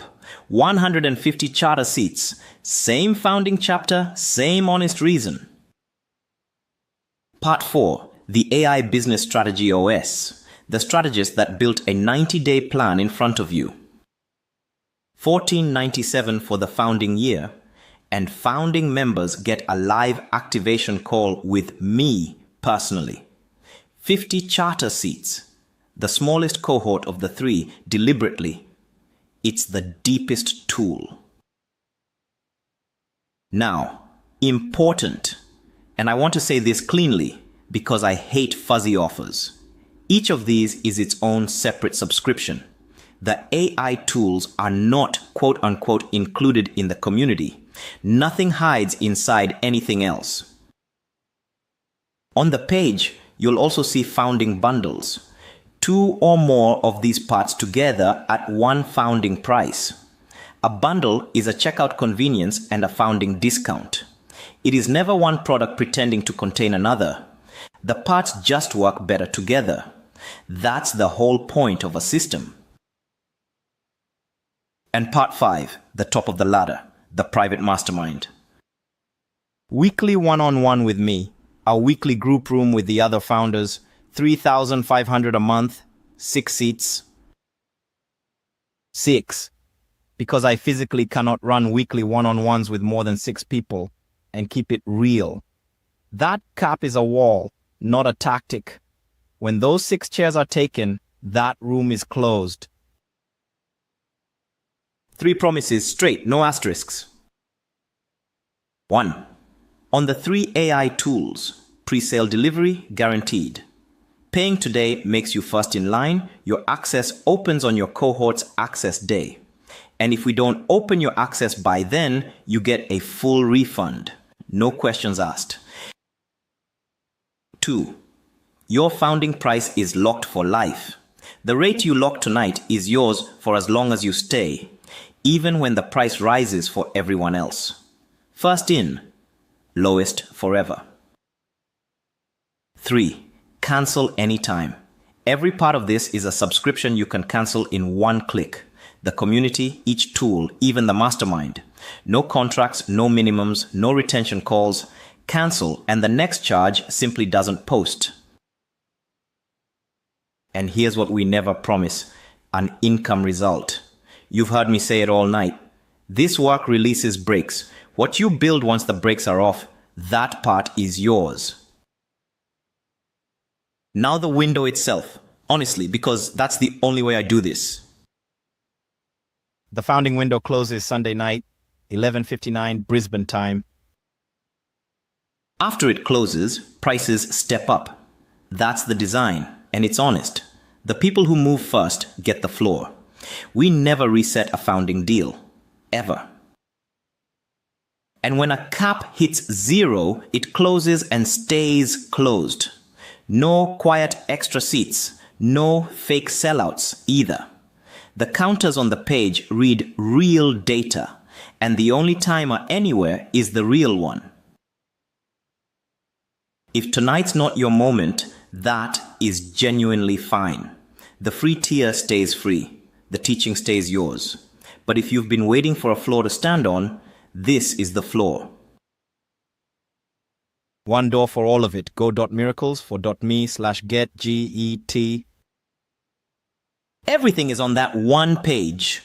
The 5 parts, the founding bundles, the live seat counters, the guarantees written down in full. If you're heading there right now, type the word MAP in the chat as you go. I love watching that. And then come back, because before we wrap tonight, I want to walk you inside the community so you can see with your own eyes what you'd be stepping into. All right, let me actually show you, because honestly, words only go so far. Let's go. First thing to know, school has a free tier. Listen. So you don't have to commit to $27 a month just to look around. You can join the free tier, 0 cost, get a feel for the community, see the structure, watch some of the conversations, decide whether you want to upgrade. On the free tier, you can see the community feed. You can see what members are working on. You can see the structure of the classroom even if you can't access most of the courses themselves. You can feel whether this place fits you. Energetically, culturally, vibe-wise, before you commit to anything, commit to. And then, when you're ready, if you're ready, you upgrade to $27 a month for the full access. One click, no application, no sales call. That's where the actual work happens. But you don't have to start there. The free tier is the door. Walk in, look around, no pressure. All right, let me walk you through the classroom. This is the paid tier. What you get for the $27 a month. Watch this. The courses are organized by the 3 pillars we covered. Economic machine on one side, mind and heart in the middle, spirit and flow on the other. Let me zoom into one. Mind and heart. Pillar 2. Look at the specificity of these mini courses. Watch. End self-sabotage in 14 days. Heal your inner child in 21 days. The 9 levels of radical mindfulness. Map the ego's 22 tricks. Spot your inner critic in 7 days. Each one focused, time-bounded, with a defined outcome, not a 150-hour course that nobody finishes, a specific outcome in a specific window. A focused weekend, or 2 weeks, done. Moving to the next one. And see this section here? Listen carefully. These mini courses are mapped to the 9-level diagnostic we walked through earlier. So, if you named level 4 of the mindfulness journey as your current location, the inner map, there are specific mini courses for the 4 to 5 gate. If you named outer level 3, there are specific mini courses for the 3 to 4 gate, calibrated to your coordinates. That's how the classroom is structured, not random, coordinate mapped. And inside each mini course, same structure every time. Watch. Typically 3 to 7 lessons per course. Each lesson 10 to 15 minutes, plus worksheets, plus downloads, plus reflection prompts. Sometimes audio versions for the lessons you want to do while walking. You can do a whole mini course in a focused weekend. Some you'd want to take a week with, some you'd want to revisit every few months as your coordinates change. Either way, defined, completable, with a clear outcome on the other side.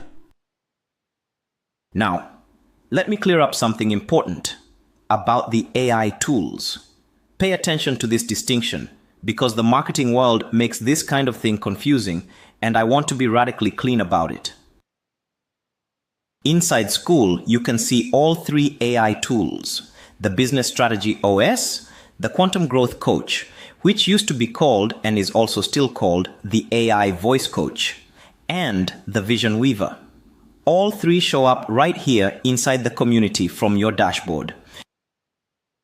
But listen, they are separate subscriptions. Each one has its own pricing separately from the $27 a month.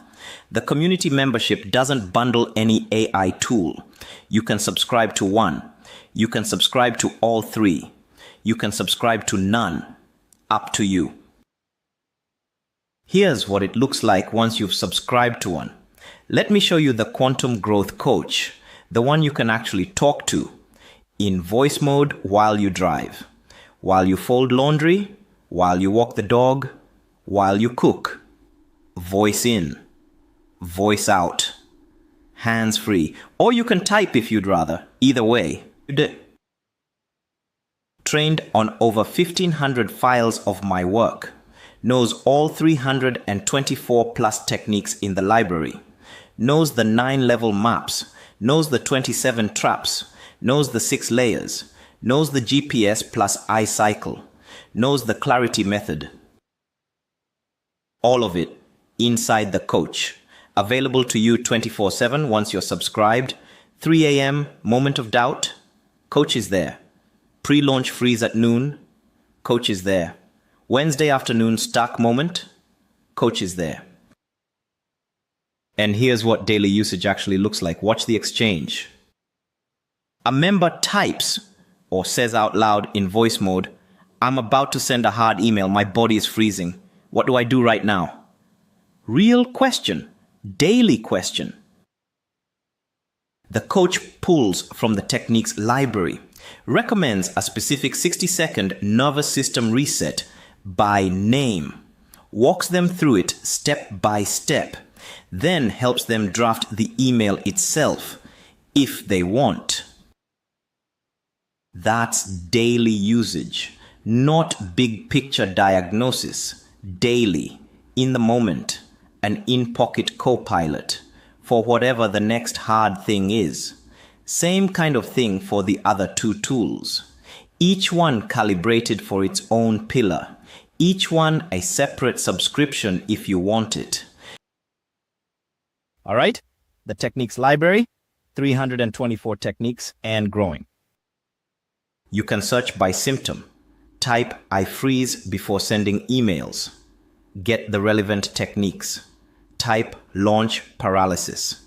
Relevant techniques. Type "price raise body freeze." Specific techniques. All right, the monthly rhythm. This is where the cohort piece really shows up. Watch. The 4-day break-free challenge at the start of every month. Then the 4-week GPS plus I deepening cycle that follows it. As a cohort. So you're not climbing alone, you're climbing with everyone else who's in the work that month. And the proof of that rhythm? It's all over the community wall. Let me show you. These, what you're seeing on screen, these are real wins. From real members, anonymized, with permission, recent. Notice the specificity. These aren't "I made 6 figures last month" brag posts. They're not Instagram screenshots. They're not curated for marketing. Look at them. I sat through the body freeze and sent the email. I raised my rate without apologizing for the first time in 11 years. I said no to the client who was draining me. Launched the offer I'd been sitting on for 3 years. Posted at full volume for the first time. Didn't delete it. That's the climb actually happening. One gate at a time, one break released at a time, one small specific victory at a time. These aren't motivational quotes. These are real moments in real lives from real members. This week, last month, last quarter. And there's a specific weekly rhythm I want to mention, Mega Tuesdays. Every Tuesday, the whole community posts about what they're working on that week. That's the difference between climbing alone and climbing with. And last thing in the tour, the cancel button itself. Look at this. Right there, one click, that's it. No retention call, no "are you sure?" guilt trip flow, no 3-step confirmation process, no "please tell us why you're leaving." Survey that requires 15 minutes to escape, no "we'll give you 50% off if you stay." None of that. Click the button, you're out, same day. Cancellation effective immediately. We make leaving as easy as joining, genuinely. Because honestly, if it's not serving you, you shouldn't be paying for it. That's the deal. That's the ethic. Easy in, easy out. No friction either way. All right, so that's the community. The classroom. The techniques library woven through the courses. The monthly challenge plus deepening cycle. The cohort. The Mega Tuesdays rhythm. The 3 AI tools. Strategy OS, Quantum Growth Coach, Voice Coach, Vision Weaver. Accessible as separate subscriptions from inside school, and the one-click cancel button when you've gotten what you needed. That's what you'd be joining, or what you can join free first to check out before you upgrade. Final piece coming. Let me close this thing out properly. All right, we've come a long way together. Most people don't stay to the end of something like this. Most people can't even sit through a 6-minute video anymore. So thank you. Genuinely, thank you. You showed up, you walked the maps, you named your coordinates, you saw the cluster, you watched the AI tools work, you saw the climbing system, you toured the community. That's a real investment of time, real attention, real presence. I take it seriously. And here's what I want you to take from all of it. Listen carefully. Whether you join the community or you don't, whether you upgrade to the paid tier tonight or in 6 months or never, listen to what's already yours. You have the maps, you have your coordinates, you have the gap named, you have the cluster located, you have the 27 traps named, you have the 3 pillars, you have the climbing system, you have clarity, you have GPS plus I, you have 3 questions to ask when fear fires, when the inner critic fires, when a block fires. All of that is yours now, free forever. Use it. All right, 3 audiences listening, 3 different next steps depending on which one you are. If tonight is the first time you've ever heard of me or any of this work, the next step is simple. While the founding window is open, everything we walked through lives at one address, go.miracles4.me/get. And if you just want to look around first, the free tier of the community is at miracles4.me. Both doors are open tonight. That's path 1. If you've read A Happy Pocket Full of Money, and you've been wondering quietly in the back of your mind for years maybe what I've been working on in the years since the book, this is it. The community is the work, refined and integrated and structured. 25 years of refining what the book started. Same 2 doors for you. The free tier to feel the lineage, or the founding page if you already know. The book was chapter 1. The community is the whole system. That's path 2. And if you're already inside the free tier, watching this stream right now, already part of the community, first, welcome again. Glad you're here. You already know what this place feels like. Tonight, the founding window is simply your moment to claim the full version of it. The whole classroom, the cohort, the founding rate locked for as long as you stay. Same address, go.miracles for .me/get. Path 3. And whichever path you're on, listen. Whether you upgrade tonight, whether you upgrade in 6 months, whether you never upgrade at all, the next step is the same. Actually use what was shared today. Sit with your coordinates. Name your trap. Pick your gate. Run week 1 of GPS plus I tonight, this weekend, this month. The map is yours. The work is yours. The next step is yours. And one last thing before I let you go. You weren't behind. You weren't broken. You are on the map without one. Now you've got it. Use it. Thank you for staying with me through all of this, genuinely.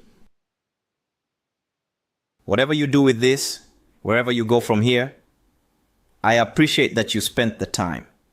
That's not nothing in 2026. Attention is currency now. You spent yours here. I take that seriously. And if you do head to the community, miracles for .me, I'll see you in there. The work continues. The climb continues. One gate at a time. One break released at a time. With a cohort, ideally. But always at your own pace. All right. That's the masterclass. I'm David Cameron Gikandi. Go close the gap.